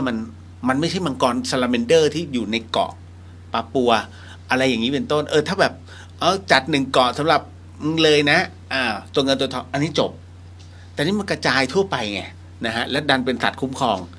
อีกหน่อยนะคนไม่ได้คุ้มครองคนต้องขอยกมือไหว้เฮ้ยกูขออยู่หน่อยนะเนี่ยอารมณ์นี้นะโอ้แต่ละที่ล่าสุดที่มีคลิปร้านทองไอ้ตัวเงินตัวทองอยู่ด้านบนน่ะแล้วมันหลุดลงมาที่ร้านทองนะฮะเจ้าของร้านทองกับพนักงานตกใจแต่ทุกอย่างก็ช่วยกันจับแต่มันฆ่าไม่ได้ไงฆ่าก็ติดคุกดิฆ่าไม่ได้ฮะตัวเงินตัวทองนี่รู้สึกจะเป็นสัตว์คุ้มครองนี่แหละโอ้แต่ว่าใช้กับชาวเหนือกับอีสานบางจุดไม่ได้ชอบเหลือเกินเนื้อตัวเงินตัวทองเขาเรียกแลนเรียบร้อย แกงแลนผมไม่กล้ากินแต่ผมเห็นแล้วล่ะโอ้โหน้องๆมันกินนะอร่อยอุ้ยพี่อร่อยเอาเลยเพราะจำเริญ นะฮะอันนี้ก็เลยต้องบอกไว้อีกอันนึงที่อยากให้เตือนวัวควายการช่วยน้องวัวและน้องควายเนี่ยเป็นเรื่องที่ดีนะครับเพราะว่าท่านสังเกตไหมวัวเนี่ยมันไม่รู้หรอกว่ามันกำลังถูกขายเพื่อไปเลี้ยงต่อหรือเอาไปฆ่าท่านสังเกตตลาดวัวตลาดควายเวลาน้ำตามันจะไหลเพราะมันกำลังจะโดนเปลี่ยนเจ้าของนะฮะมันมีความผูกพันกับพื้นที่นะถ้าเราเห็นเราสงสารเราถ่ายชีวิตมาอันนี้โมทนาสาธุท่านต้องดูว่าบางที่เอาชีวิตเป็นเครื่องต่อรองกับปัจจัยผมเจอประมาณสัก4-5 รายทั้งชีวิตนะที่ประกาศคณะศรัทธาช่วยวัวตรงนี้กำลังจะโดนฆ่าที่โรงฆ่าสัตว์พอผมไปจริงไม่มีสักตัวผมก็เลยเอาเนี่ยให้ผมถามเนี่ยอันนี้ไปไหนโอ้อันนี้มันของเก่าเลยครับเนี่ยเขาเอามาลงใหม่นะใครเหรอเขาก็ดูชื่อคือมันมีอะไรแบบเนี้ยอยู่เรื่อยๆหลอกเอาเงินเขามันก็เลยทำให้รู้สึกว่าโอ้พระพุทธศาสนาคือเข้าใจฮะว่าเราอยากทำบุญแต่ท่านต้องรู้จักที่มาที่ไปหรือว่าต้องรู้หรือว่าสืบเสาะก่อนผมเนี่ยถ้ามีโอกาสผมจะเป็นธุระให้แต่ละท่านล่าสุดที่ในเรื่องของการอะไรแหละทำบุญรองเท้าแตะผมก็ไปเลยที่วัดศรีโสดาผมก็ถามท่านพระอาจารย์ที่นี่มีทำบุญรองเท้าแตะให้กับสามเณรไหมที่จารีอ๋อมีโอเคจบไม่ผมจะได้พอดีผมมาเช็คก่อนนะครับเพราะว่าผมกลัวว่าเดี๋ยวจะเจอพวกมิจฉาชีพมาแอบอ้างท่านก็บอกอย่างนั้นนี่ก็คือเป็นหนึ่งคือผมจะไปให้นะอย่างไถ่ชีวิตโคกระบือบางที่เป็นเรื่องจริงตอนนั้นได้รู้จักกับคุณเขาใช้คำว่าเอดิสันนะอ่านว่าเอดิสันหรืออดิศักดิ์ไม่รู้นะแต่ว่าผมอ่านว่าเอดิสันก็คุณอดิศักดิ์บอกว่าช่วยถ่ายชีวิตหน่อยมันมีวัวแม่ลูกอ่อนกำลังจะโดนเข้าโรงฆ่าสัตว์ผมก็งงวัวแม่ลูกอ่อนนี่นะที่มันท้องอยู่จะเอาเข้าโรงฆ่าสัตว์เฮ้ยทำไปได้เหรอทำไมเจ้าของไม่มีเงินตอนแรกผม50-50มากผมขอที่อยู่ได้ไหมผมอยากไปดูอยู่ตรงนี้บ้านสารป่าตองบ้านนี้ผมขับรถไปเลยอีกวันหนึ่งเพราะว่าถ้าจะต้องเรียกบุญในเรื่องของการถ่ายชีวิตตอนนั้นเขาขอ30,000นะเจ้าของเขาขอ30,000ผมก็เลยขับรถไปดูผมก็เลยถามที่เนี่ยมีจะเอาวัวไปฆ่าจริงป่ะแล้วก็ขอไว้มีนู่นยืนตรงนั้นผมเห็นแล้วมันเป็นวัวแบบค่อนข้างจะผอมแห้งฮะแล้วก็ท้องอยู่ผมก็แล้วก็ บังเอิญผมก็เลยบอกหลวงพี่โต้งที่เจ้าอาวาสวัดพระธาตุดอยผาส้มผมก็เลยถามหลวงพี่พอจะรับวัวได้ไหมเพราะว่าผมจะถ่ายชีวิตมันปรากฏว่าหลวงพี่โต้งท่านก็บอกเอามาโยมดีเจมาเลยก็เลยบอกว่าช่วยผมจะถ่ายชีวิตมันแล้วช่วยไปส่งให้หน่อยได้ไหมค่าน้ำมันค่อยว่ากันตอนนั้นผมระดมทุนได้40,000 กว่า40,000 กว่าผมก็ถ่ายตรงนี้ไปแล้วก็ให้ค่าน้ำมันเขาเพราะว่าต้องไปส่งถึงเสมิงนะฮะจากสารตองไปเสมิงเบสเสร็จปุ๊บก็ให้เขาไปเท่าไหร่เกือบ40,000มั้งส่วนที่เหลือเนี่ยก็ถวายพระอาจารย์ไปเพราะว่าให้ถือว่าเป็นซื้อพวกหญ้านะต่างๆจากชาวบ้านเนี่ยเอามาให้มันกินคือบอกอาจารย์ว่าช่วยขุนให้มันอ้วนเลยนะแล้วท่านจะให้หรือถ้ามันคลอดเนี่ยหรือว่าท่านจะมีวิธีการอะไรก็แล้วแต่ท่านเลยคือผมจะไว้ใจในสิ่งที่ผมเห็นผมก็เลยบอกแล้วท่านก็จะบอกวิธีการว่าอ๋อเดี๋ยวมีคนเขาอยากได้แต่ว่าเราก็จะขอไว้ว่าห้ามฆ่า2 รุ่นเนี่ยรุ่นนี้กับอีก1 รุ่นที่เกิดมาห้ามฆ่าแต่ถ้าอีกอันนึงถ้าจะเกิดมามันแล้วแต่เวรแต่กรรมท่านจะทำสนธิสัญญากันอย่างนี้เลยนะฮะแล้วก็จะมีการลงทะเบียนเอาไว้นะฮะคือมันเป็นกิจจะพอถึงตรงนี้เราสบายใจเพราะท่านไปทำเป็นระบบท่านต้องดูให้ดีนะไอ้ไทยชีวิตโคกระบือเนี่ยหลอกเงินง่ายมากแต่ละที่มีอย่างที่ไหนเอาวัวเอาควายไปโชว์อยู่ในวัดอ๋อเนี่ยถวายชายชีวิตไอเนี่ยเขาเรียกเอาเงินเข้าวัดคือหาเงินกับชีวิตนะตรงเนี้ยเปรตชัดๆดูกรุงเทพก็เยอะต่างจังหวัดก็มีเชียงใหม่ก็มีนั่นนะฮะแต่เราไปพูดไม่ได้มันเป็นวัดเขาถ้าลองเป็นวัดฝายหินเนี่ยพระอาจารย์ด่าเปิงแล้วนี่แหละก็ให้พิจารณาในเรื่องของการทำบุญให้ดีนะฮะณช่วงนี้เนี่ยมันมีอะไรหลายๆอย่างเห็นไหมพวกมิตรต่างๆที่มันมาแต่เนื่องจากว่าของเราเนี่ยที่วัดฝายหินเนี่ยหลายคนที่เขาสอบถามมาแล้วผมก็จะตอบเพราะเราเป็นอีกหนึ่งศูนย์พิทักษ์พระพุทธศาสนาถ้าเจอกรณีพระเดินเรี่ยไรพระแจกของประเภทโยมยันเนี่ย100 บาทจริงๆมันไม่มีอะไรเลยนะฮะยันคือผ้าชนิดหนึ่งนะฮะคือผ้าเนี่ยเอามาเขียนผิดเขียนถูกมันต้องมีคนที่ต้องอ่านเพราะยันเนี่ยถ้ายันเอามาจากอินเทอร์เน็ตเนี่ยฮะมันเป็นยันล็อกคืออะไรยันล็อกคือเขาเปลี่ยนตัวอักษรนิดเดียวฮะแถวบ้านเรียกว่าถ้าเอาไว้เนี่ยวายป่วงเลยนะเพราะทุกอย่างมันคือสิ่งที่พ่อแม่ครูบาอาจารย์คิดขึ้นมาเขาเรียกว่าเป็นการเดินธาตุดินน้ำไฟลมเพื่อออกมาเป็นฤทธิ์ของตัวอักขระมันจะมาให้กันง่ายๆโดยที่ไม่มีการครอบครูไม่มีการไหว้ครูและอยู่ในของอินเทอร์เน็ตเลยอย่างเงี้ยถามว่าเป็นท่านจะยอมไหมดังนั้นท่านจึงลงเอาไว้ว่าเขาเรียกคำสาปคำแช่งเอาไปใช้ไม่ถูกไม่ควรเพื่อการค้าขอให้ชีวิตมีความวิบัติท่านจะแบบนี้เพราะฉะนั้นถ้าท่านใดที่มีเสื้อยันอยู่กรุณาเอาไปให้คนที่เขาอ่านออกเช็คทุกตัวอักขระเพราะมันจะมีเขาเรียกวางสลับหัวท้ายนะแล้วหรือว่าถอด1 ตัวท่านไม่รู้หรอกเพราะท่านอ่านภาษาของขอไม่ออกนะฮะเนี่ยสำคัญนะมันเหมือนคำแช่งไว้ในตัวเพราะท่านวางหมากไว้หมดนี่ทุกเรื่องราวมักมีเหตุการณ์แบบนี้เสมอเห็นไหม ไม่รู้ใช่ไหมท่านเชื่อไหมว่ากว่าผมจะรู้เรื่องราวแบบนี้ก็ใช้เวลาพอสมควรนะก็จะมีกัลยาณมิตรมีน้องๆที่เขาคว่ำบอดอยู่ในวงการนี้ก็นำเรื่องราวเหล่านี้มายกตัวอย่างให้ฟังเอาภาพมาให้เห็นก็มาเล่าเฮ้ยพี่ตอนนี้มันเกิดเรื่องราวตรงนี้นะเนี่ยโอ้พระอันเนี้ยขังมากแต่ว่าเขาไม่บอกกันนะมันก็จะมีอะไรแบบนี้เป็นต้นนะฮะเล่าสู่กันฟังฮะไม่ได้มีอะไรไปมากกว่านี้นะ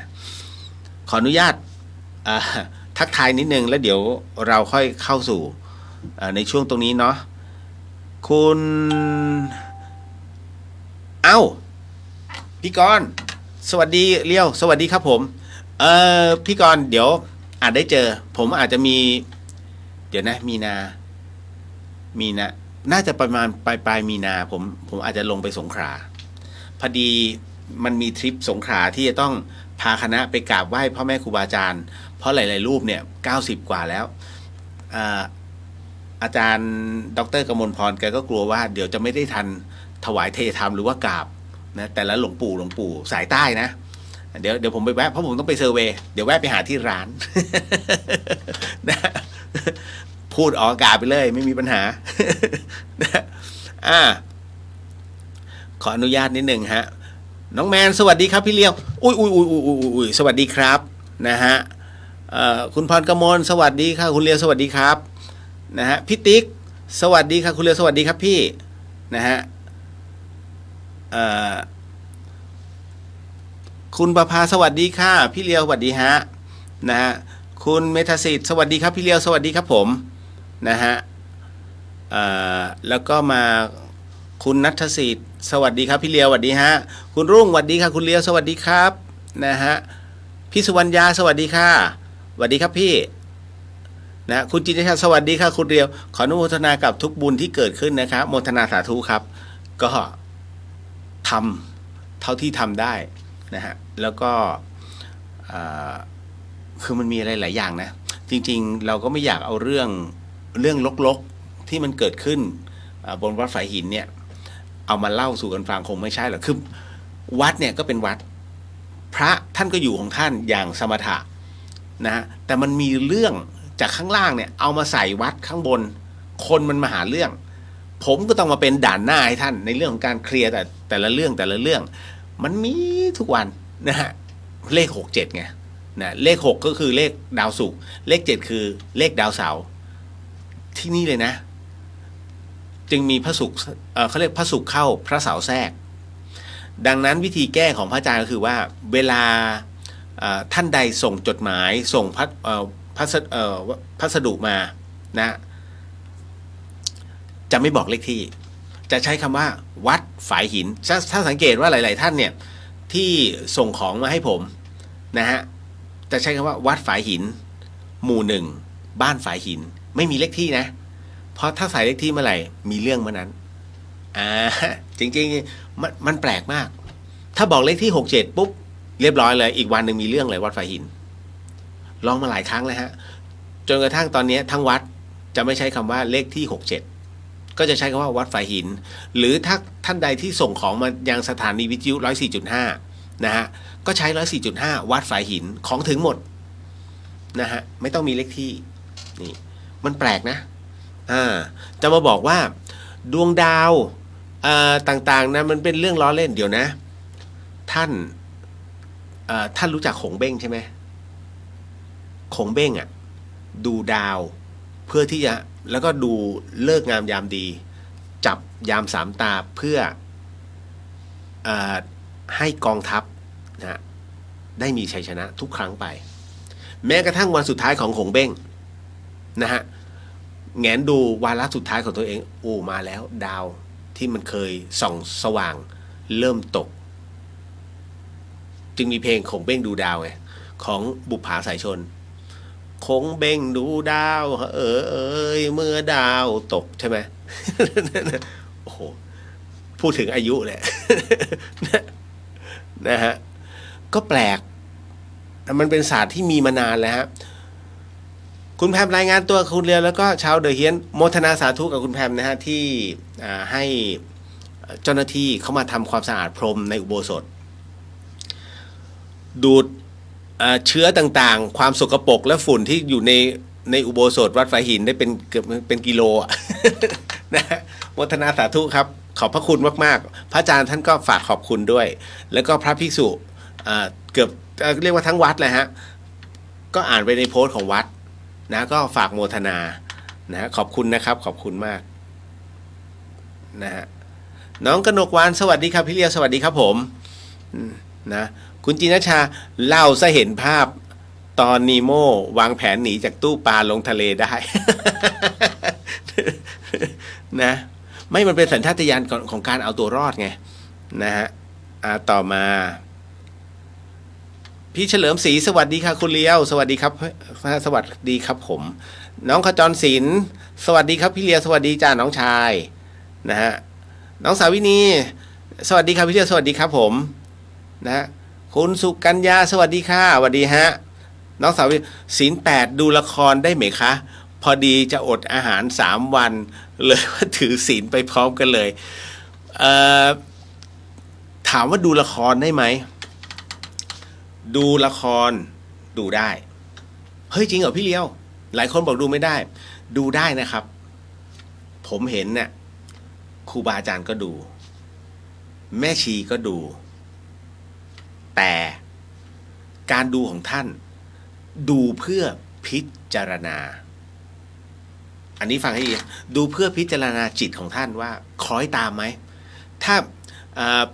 อะไรล่ะอารมณ์ดาวพระศุกร์อะนางเอกร้องไห้ทั้งเรื่องเลยแล้วก็โดนนางตัวร้ายใส่ร้ายเนี่ยมันไปแอบขโมยไอ้นู่นไอ้นี่เป็นนางเอกมึงไม่แก้ตัวสักคำนะถ้าเราไปอินกับมันเงี้ยบอกมึงอะมีปากไว้เป็นตูดก็ไม่พูดอะไรอย่างเงี้ยฮะถ้าไปใส่อารมณ์ตรงนั้นเรียบร้อยศีล8กระจุยนะเพราะฉะนั้นถ้าดูแล้วพิจารณาอ๋อคนเขียนบทละครคงมีปมด้อยเนาะเราก็ดูอ๋อมันเป็นอย่างนี้อารมณ์ของคนแล้ววัดอารมณ์ของเราอ๋ออารมณ์ของเราก็ตามมันนะแต่ดับแล้วเว้ยจบถ้าดูแล้วตามอารมณ์ตัวเองทันไม่ผิดนะไม่ผิดนะครั้งหนึ่งผมไปกราบหลวงปู่สังกิจโจอันนี้จำแม่นมากนะฮะตอนนั้นอารมณ์ว่าเป็นนอกเวลาเป็นวันธรรมดาเลยผมไปสักประมาณน่าจะบ่าย 2บ่าย 3ไปถึงวัดหลวงปู่สังก็จะเข้าไปกราบท่านเรื่องของเรื่องเพราะผ่านไงวัดป่าจันตื้อแม่แตงพอไปถึงเสร็จปุ๊บผมก็ถามพระที่ท่านอยู่ว่าหลวงพี่ครับหลวงปู่อยู่ไหมฮะอยู่ที่กุฏิโยมเข้าไปได้เลยก็ตรงนั้นเสร็จปุ๊บ ผมก็เดินไปถึงหน้ากุฏิท่านจำได้เลยว่าเสียงเพลงสุรพลแว่วมาจากในกุฏิท่านอะไรนะผมจำไม่ได้ชื่อเพลงแต่เป็นเพลงของสุรพลนะฮะแล้วก็อุ๊ยหลวงปู่ฟังสุรพลด้วย แล้วอุ๊ยหลวงปู่ฟังสุรพลด้วยเหรอเสร็จปุ๊บ ผมก็เรียกหน้าข้างหน้าหลวงปู่ครับหลวงปู่ตอนนั้นหลวงปู่ท่านก็ไม่ค่อยจะได้ยินหรอกแต่พอถึงตอนนั้นผมก็เลยเคาะประตูพอเคาะประตูเสร็จปุ๊บหลวงปู่ก็ปิดวิทยุแล้วก็ท่านก็เปิดประตูผมก็เดินเข้าไปกราบโหหลวงปู่ฮะเสียงสุรพลลั่นเลยท่านก็หัวเราะเนี่ยท่านแต่ท่านไม่ได้พูดเลยนะแต่เรารู้ว่าท่านแค่เปิดเพื่อปรับเปลี่ยนอารมณ์แค่นั้นเองแต่ในจิตท่านไม่ได้มีจะต้องไปคอยตามเพลงไม่ใช่เพราะสัญญาของท่านในเรื่องของหูเนี่ยท่านจะไม่ค่อยได้ยินนะท่านจึงเปิดดังๆด้วยความที่หูไม่ค่อยจะได้ยินแล้วเพลงดังๆท่านคิดว่าเพลงที่มันดังสุดแล้วเนี่ยสำหรับหูท่านเนี่ยมันจะดังตามนี้ไหมมันก็ไม่มันก็อาจจะแบบวิ่งพอจะได้ยินแบบกระซิบท่านแค่ปรับอารมณ์แต่เราดันไปได้ยินเพราะเราหูดีแค่นั้นเลยเนี่ยเพราะฉะนั้นพอพิจารณาอะไรแบบนี้ต้องพิจารณาให้ครบรอบอย่าตัดสินทันทีหุยทำไมท่านมาฟังดนตรีไม่ใช่นะเราเอาความรู้สึกเราไปยัดแทนตรงนั้นไม่ได้ฮะต้องบอกไว้ก่อนเนาะผมเข้าใจท่านดีก็ก้มกราบแล้วคุยกับหลวงปู่ก็บอกมาจากธรรมสถานหลวงพี่ภัทรกรฝากความระลึกถึงเนี่ยพอบอกหลวงพี่ภัทรกรเนี่ยท่านจะหัวเราะอารมณ์ดีนะนั่นหลวงปู่ท่านรักหลวงพี่ภัทรกรนะก็ต่อมาอันนี้รู้แล้วนะถ้าดูแล้วถ้าดูละครแล้วเราไม่ได้คล้อยตามด้วยอารมณ์และดูด้วยพิจารณาอารมณ์ของเราตามเนี่ยก็ไม่ผิดนะฮะพี่อุบลวรรณสวัสดีค่ะคุณเลียวสวัสดีครับนะฮะพี่นพวรรณสวัสดีค่ะคุณเลียวสวัสดีครับพี่นะฮะเดี๋ยวอ้อนนิดนึงเนาะ ไม่น้องออฟฟังอยู่ป่ะเดี๋ยวอาจจะฟังย้อนหลังเนาะแล้วพอดีน้องเขาอยู่สมุทรสาครแล้วผม สั่งหมึกแห้งไอ้หมึกทอดอะหมึกกระตอยอะใช่ไหมไอ้หมึกเดี๋ยวนะ ผมก็แยกไม่ออกแล้วว่าไอ้หมึกกระตอยไอ้หมึกแห้งเนี่ยมันเหมือนกันหรือเปล่ามันใช่หรือเปล่านะก็มองว่าคือเมื่อก่อนตอนที่มีหลายๆท่านเนี่ยส่งอาหารทะเลมา แล้วคราวนี้ผมดูว่ามันเยอะเกินความจำเป็นให้กับเด็กๆนะตอนนั้นผมก็เลยบอกงั้นผมขออนุญาตเอาส่วนหนึ่งทำภัตตาหารเพลผมเอาปลาหมึกในทอดแล้วก็ถวายพระเนนวัดฝายหินท่านก็เลยรู้สึกชอบแต่ปีนี้วันนั้นคุยกันอะไรสักอย่างหนึ่งนะฮะแล้วเนนหลุดมาเนี่ยพี่หนานปีนี้พวกผมยังไม่ได้กินปลาหมึกกันเลยนะ เนนนะอันนี้เนว่าโอเคเดี๋ยวจะลองดูแล้วกันว่ามีญาติธรรมท่านใดที่เขาอยู่ทะเลพอดีเพื่อนผมอะชื่อเมย์ไอเมย์เขาอยู่สตูลผมเฮ้ยฝากซื้อกุ้งแห้งกับหมึกทอดมาหน่อยไอหมึกตัวเล็กๆกับหมึกกระต้อยป่ะมันก็บอกเดี๋ยวดูให้แต่สุดท้ายเมื่อวานนี้กลับมาถึงเฮ้ยไม่ได้ซื้อนะเว้ยไม่มีเวลาทำบ้านอยู่ที่สตูลผมก็เลยไม่เป็นไรเดี๋ยวลองถามน้องๆนะพอดีจำได้ว่าน้องออฟเคยซื้ออันเนี้ยฝากมาให้กับเด็กๆในโครงการอิ่มบุญอุ่นกันนะผมเลยน้องออฟพี่ฝากซื้ออย่างละ5 ขีด5 ขีดคือเราก็ไม่มีปัจจัยเยอะเนาะ5 ขีดนะเพื่อเดี๋ยวพี่จะทำถวายพระเนนทางวัดฝายหินเลยได้ค่ะพี่เดี๋ยวจัดการให้ก็เลยบอกไปนะตรงนั้นก็ยังไม่รู้นะฮะว่าอะไรยังไงอันนี้ฟ้องอ้อนเล็กๆนะว่าที่นี่ทะเลไม่ค่อยได้ถึงนะครับ โอ้น่ารักพระเนนที่นี่ผมมีความสุขไงจึงได้ทำทุกอย่างแบบให้ท่านได้ปฏิบัติกันให้ไม่ให้มีความทุกข์นั่นแหละหลังมหาวิทยาลัยเชียงใหม่ครับวัดฝายหินฝากไว้ในอ้อมใจด้วย ก็ทั้งหมดทั้งมวลก็รายงานในเรื่องของงานบุญนะครับแล้วก็จริงๆมันมีเยอะที่ฝากผมมาช่วยบอกบุญนะครับก็เลยยังไม่ถึงเวลาเพราะผมบอกว่าถ้าถึงเวลาเมื่อไหร่ผมจะบอกให้ท่านให้ท่านรอก่อนแต่บอกให้แน่ๆเพราะหลายๆท่านก็จะรู้ว่าผมจะให้จบเป็นงานอย่างพรุ่งนี้หรือไม่ก็เต็มที่ก็น่าจะวันเสาร์ศาลาวิปัสสนาจบแน่ๆนะตรงนี้เหลือติดไฟแล้วก็ทาสีเสานิดนึงกันสนิมอันนี้จบนะแล้วจากนั้นก็จะขึ้นกุฏินะฮะของพระกรรมของพระอาจารย์ปาติโมกข์นะก็ต้องสร้างใหม่นั่นแหละครับโอ้ยมีองค์ปาติโมกข์มานี้คราวนี้ศีลเปี้ย เพราะท่านจะชำระให้เลยแล้วก็จะเหมือนกับกึ่งพระวินัยอันนี้ผิดนะอันนี้ไม่ได้นะทำไม่ได้นะจะต้องกำหนดนั่นแหละครับดีฮะมันเป็นเรื่องที่ดีขออนุญาตเราก็มาร่วมกันในส่วนของเดี๋ยวนะตึ๊ดอุ้ยวันนี้นั่งสมาธิกันแป๊บๆนะฮะหรือไม่นั่งหรือจะไม่สมาทานสิไม่ได้หรอกเรื่องศีลเนี่ยนะฮะจะปล่อยปละละเลยไม่ได้นะเรื่องของศีลนะครับนิดหนึ่งกำลังหาอยู่เลยฮะว่ามันไปไหน นะทั้งหมดทั้งมวลเนี่ยผมว่าผมเตรียมหมดแล้วนะอยู่นี่เองพร้อมเดี๋ยวผมขออนุญาตเป็นตัวแทนของทุกท่านนะครับในเรื่องของการกล่าวนะครับบทต่างๆยกเว้นว่าในส่วนของการสมาทานศีลนะครับอันนี้เดี๋ยวผมจะนำให้แล้วก็ท่านก็ตามเหตุปัจจัยเนาะถ้าไม่สะดวกก็ให้กำหนดจิตตามนะครับขออนุญาตนิดนึงนะฮะสาธุคุณแพรบอกว่าทำถวายเมื่อไหร่อยากให้เนรและพระท่านได้ฉันเหมือนกันแต่ไม่มีโอกาสทำเถอะร่วมด้วยค่ะคือของมาถึงเมื่อไหร่ผมก็ทำเมื่อนั้น ผมก็ทำถวายแต่คิดว่าน่าจะเป็นสัปดาห์หน้าเราไม่บอกท่าน แต่ว่าพระอาจารย์เจ้าวาดของวัดฝายหินฉันไม่ได้เพราะท่านไม่ฉันเนื้อสัตว์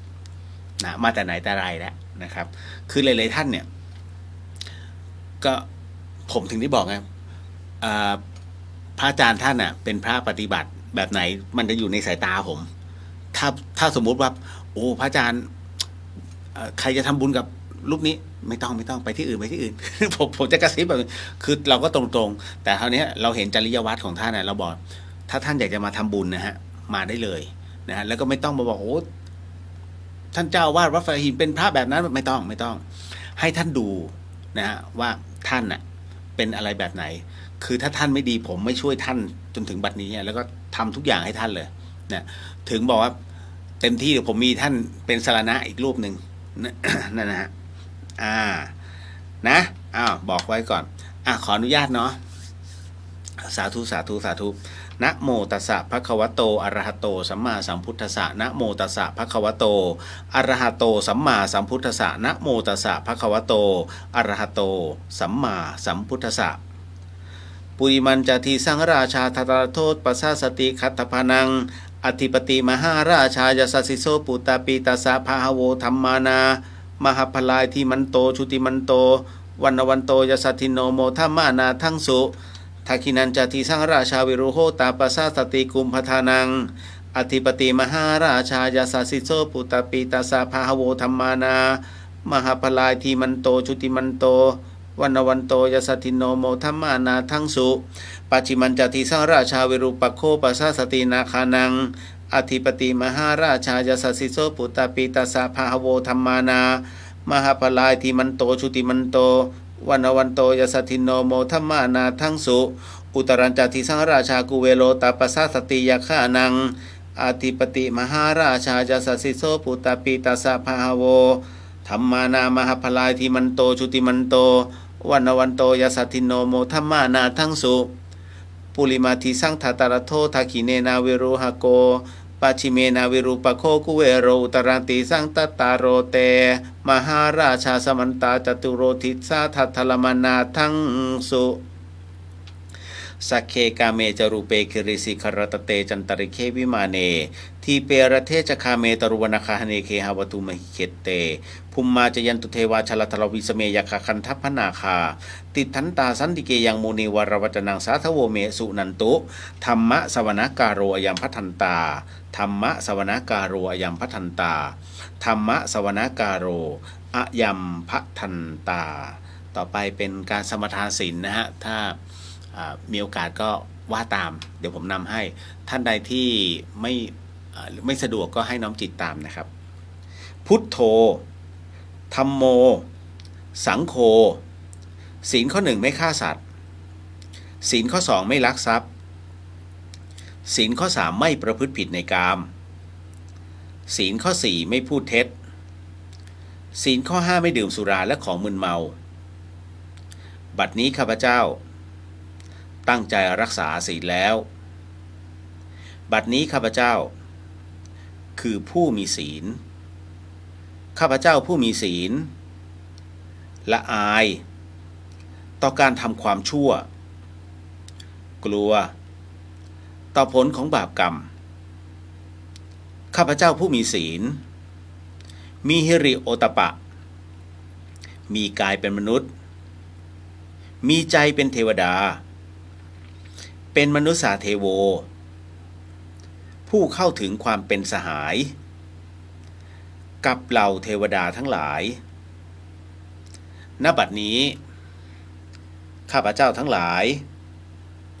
ขออดโทษลดกรรมที่ข้าพเจ้าได้เคยประมาทพลาดพลั้ง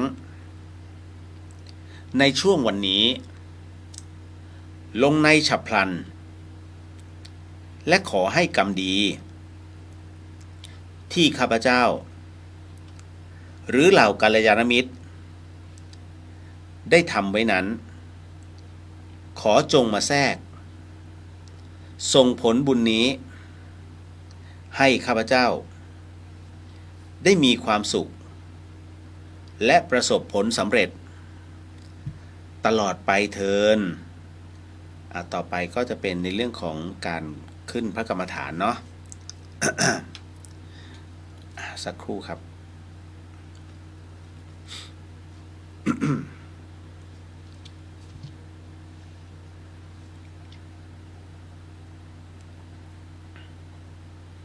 แป๊บหนึ่งว่าตามเด้ออิมังวิปัสสนากรรมฐานังปูเชมิทุติยัมปิอิมังวิปัสสนากรรมฐานังปูเชมิตติยัมปิอิมังวิปัสสนากรรมฐานังปูเชมิเอาละครับก็ต่อไปก็เป็นการนั่งกรรมฐานกันเนาะเอานั่งสบายๆนะฮะระบบหายใจเป็นปกติของเราเลยอย่าไปซีเรียสกับมันถ้าซีเรียสนั่นเขาเรียกว่าทุกข์จะนั่งถูกไหมวะจะหายใจแบบนี้เนี่ยต้องภาวนาจะมีคำภาวนาก็ได้ไม่มีคำภาวนาก็ได้นะฮะแต่ขอให้เราอยู่กับลมหายใจก็เป็นพอแล้วให้รู้ว่าหายใจเข้าหายใจออกนะฮะอย่าให้มันไปหลุดจากระบบการหายใจเป็นพอนะถ้าพร้อมแล้วก็ค่อยๆหลับตาลงครับค่อยๆหลับตาลงนะในส่วนของการทำสมาธินั้นที่เรานั้นมาเจริญสติมาเจริญกรรมฐานตรงนี้ก็เพื่อที่ว่าเวลาเราทำสมาธิเราจะมีกำลังภายในพอสมควรยกเว้นว่าท่านเหล่านั้นได้ฝึกมาตลอดนะกำลังภายในของท่านก็จะมีมากกว่าคนอื่นกำลังภายในในที่นี้เราก็พูดถึงในเรื่องของฌานไม่ว่าจะเป็นฌานใดก็แล้วแต่ขอให้ท่านรับรู้ไว้ว่าสิ่งทั้งหมดทั้งมวลนั้นที่ท่านได้รับมานั้นเกิดจากความภาคเพียรซึ่งท่านเป็นผู้ที่ฝึกปรือมันมาโดยตลอดแต่ทั้งหมดทั้งมวลนั้นก็อย่าได้ไปหลงกับสิ่งที่ท่านได้เห็นเพราะสิ่งที่ท่านได้เห็นนั้นมันอาจจะจริงหรือไม่จริงก็ได้ดังนั้นการที่เราอยู่กับลมหายใจอยู่กับปัจจุบันรู้ลมเข้ารู้การผ่อนออกอย่างมีสติตรงนั้นคือสิ่งสำคัญที่สุดทั้งหมดทั้งมวลในการทำสมาธินั้นก็เพื่อประโยชน์ในการเคลียร์พื้นที่ในจิตของเราให้ว่างลงหลายคนตรากตรำมามากมายในชีวิตประจำวันหลายคนเครียดโดยที่ไม่คิดว่าสิ่งเหล่านั้นจะขจัดออกไปได้แท้จริงแล้วไม่ถูกต้องเราสามารถขจัดสิ่งเหล่านั้นได้ก็ต่อเมื่อเรารู้จักวางลงวางในที่นี้คือการวางอุเบกขาวางให้เป็นกลางเมื่อสิ่งนั้นมันไม่สามารถจะรับไว้ได้หรือรับแล้วเป็นโทษกับตัวเองถ้าคนรู้ว่าสิ่งนั้นที่เรารับมามีโทษกับตัวเองนั้นท่านก็คือคนโง่เพราะท่านเอาโทษเหล่านั้นมาใส่ตนเพื่ออะไรดังนั้นท่านจึงบอกว่าก่อนที่เราจะทำสมาธิก็ขอให้เรานั้นได้วางทุกสิ่งลงก่อนเพื่อตัวจิตของเรานั้นจะได้มีพื้นที่ในการทำสมาธิไม่คิดเรื่องอื่นความว่างที่เกิดจากธรรมชาติความว่างที่ไม่ใช่เกิดจากการท่องหรือความว่างที่เกิดมาพร้อมกับตัวปัญญาขอให้ท่านได้รับรู้ไว้ว่านั่นคือความว่างที่มีทั้งตัวจริงและตัวปลอมในขณะเดียวกันนั่นเองแต่ท้ายที่สุดแล้วตัวจิตของท่านจะบอกได้เลยเนื่องจากว่าในขณะที่ท่านทำสมาธิอยู่ตัวปัญญาก็จะเกิดขึ้นอยู่เรื่อยๆปัญญาตัวนี้มันจะเป็นตัวขัดเกลาและกลั่นกรองสภาวะต่างๆให้ท่านได้เข้าใจและก็รับรู้เองว่าสิ่งนั้นเป็นเรื่องจริงสิ่งนี้เป็นเรื่องปรุงแต่งเพราะฉะนั้นภาพจริงกับภาพมายาจึงเกิดจากตัวสติของเราที่กลั่นกรองออกมาให้เป็นปัญญาเราก็จะรับรู้สิ่งนั้นด้วยปัญญาอันเฉียบคมของเรานั่นเองนี่แหละสิ่งที่สมาธิให้เราในการปฏิบัติธรรมก็เช่นกันเรานั้นมีอะไรผิดแปลกไปกับคนธรรมดาบ้างหรือเปล่าลองคิดดูในการปฏิบัติธรรมคำตอบก็คือไม่มีแต่สิ่งที่เพิ่มเติมออกมานั้นก็คือว่า เราสามารถปรับระดับของจิตใจของเราได้เรารับรู้ถึงสภาวะการเกิดและดับของอารมณ์เราได้เรารับรู้ได้ว่าสภาวะของความที่เรามีอารมณ์ร้อนนั้นบัดนี้เมื่อเรามีปัญญาในการตามอารมณ์ตรงนั้นแล้วปัญญาเหล่านั้นที่เกิดขึ้นด้วยภาวะอารมณ์นี้ให้ถือว่าเรารับรู้แล้วว่าการโมโหนั้นเป็นสิ่งที่คนบ้ากระทำตัวปัญญาก็จะบอกเลยว่าโมโหไปแล้วไม่มีอะไรดีขึ้นเพราะทุกสิ่งมันเกิดขึ้นมาแล้วดังนั้นโมโหไปก็ทำให้ตัวเองนั้นเรียกว่าเหมือนกับคนบ้านั่นเองด้วยสภาวะตรงนี้ตัวปัญญาจึงบอกว่าแล้วถ้าเราไม่โกรธเขาหรือเราไม่ตำหนิเขาแล้วเราจะทำยังไงตรงนี้หนทางแห่งปัญญามันจะบอกเลยว่าหนทางที่1ควรจะทำแบบนี้หนทางที่2ควรจะทำแบบนี้หนทางที่3ควรจะทำแบบนี้แต่ถ้าท่านไปเผด็จการทำอย่างนั้นอย่างนี้ปุ๊บความแตกแยกในองค์กรก็จะเกิดขึ้นทันทีนี่ตัวปัญญามันก็จะฟ้องโดยอัตโนมัตินั่นเองดังนั้นในสภาวะเบื้องต้นของการทำสมาธิในวันนี้ก็ขอฝากไว้แต่เพียงเท่านี้เนาะก็3นาทีโดยคร่าวๆค่อยๆถอนสมาธิกันโดยที่ค่อยๆขยับแข้งขยับขาขยับเนื้อขยับตัวแล้วก็จากนั้นค่อยๆบริหารคอนิดนึงสูดหายใจลึกๆผ่อนลมหายใจยาวๆนั่นแหละสัก 2-3 ครั้งแล้วค่อยๆลืมตาเนาะทั้งหมดทั้งมวลคือการทำสมาธิร่วมกันเนี่ยนะครับกับการทำสมาธิเดี่ยวผมต้องบอกก่อนว่าเราทุกคนศีล 5บางคนศีล 8แต่เวลาเราทำสมาธิเนี่ยต่างคนต่างทำมันก็เหมือนกับแขนงไผ่แขนงไผ่รู้จักใช่ไหมก็คือไอ้กิ่งเล็กๆของไผ่ไม้ลวกง่ายๆถ้าท่านเด็ดมันมาเนี่ยแล้วท่านหักโชะนั่นน่ะท่านกำลังทำคนเดียวแต่ถ้าเราทำเป็นหมู่เรานั่งพร้อมกันทำสมาธิพร้อมกันมันก็เหมือนท่านเอาแขนงไผ่เนี่ยเอามาให้เต็มมัดแล้วท่านลองหักดูมันหักไม่ได้ที่หักไม่ได้เพราะมันมีพลังดังนั้นเนี่ยเวลานั่งสมาธิเขาจึงนิยมนั่งกันเป็นกลุ่มแต่เมื่อนั่งเป็นกลุ่มอะไรเป็นที่เรียบร้อยแล้วเนี่ยณตรงนั้นเสร็จปุ๊บคราวนี้ก็จะมาพิจารณาเป็นลำดับคนแต่สุดท้ายสิ่งที่ต้องฝากเอาไว้ก็คือ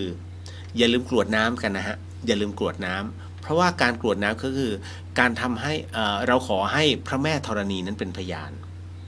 พระแม่ธรณีคือพื้นดินนะไม่ใช่ต้นไม้นั้นเขาเรียกว่าผลพลอยได้การที่เราเทน้ำลงพื้นดินเนี่ยใต้โคนไม้ก็คือเราเทลงพื้นดินปัตภีธรณีเนี่ยพื้นดินเมื่อน้ำซึมลงรากไม้เนี่ยเขาก็ดูดซึมนั่นแหละคือประโยชน์นะแต่ปัจจุบันบางคนก็ฮึดฮัดทึกทักเอาผิดว่าลดต้นไม้เนี่ยก็คือลดต้นไม้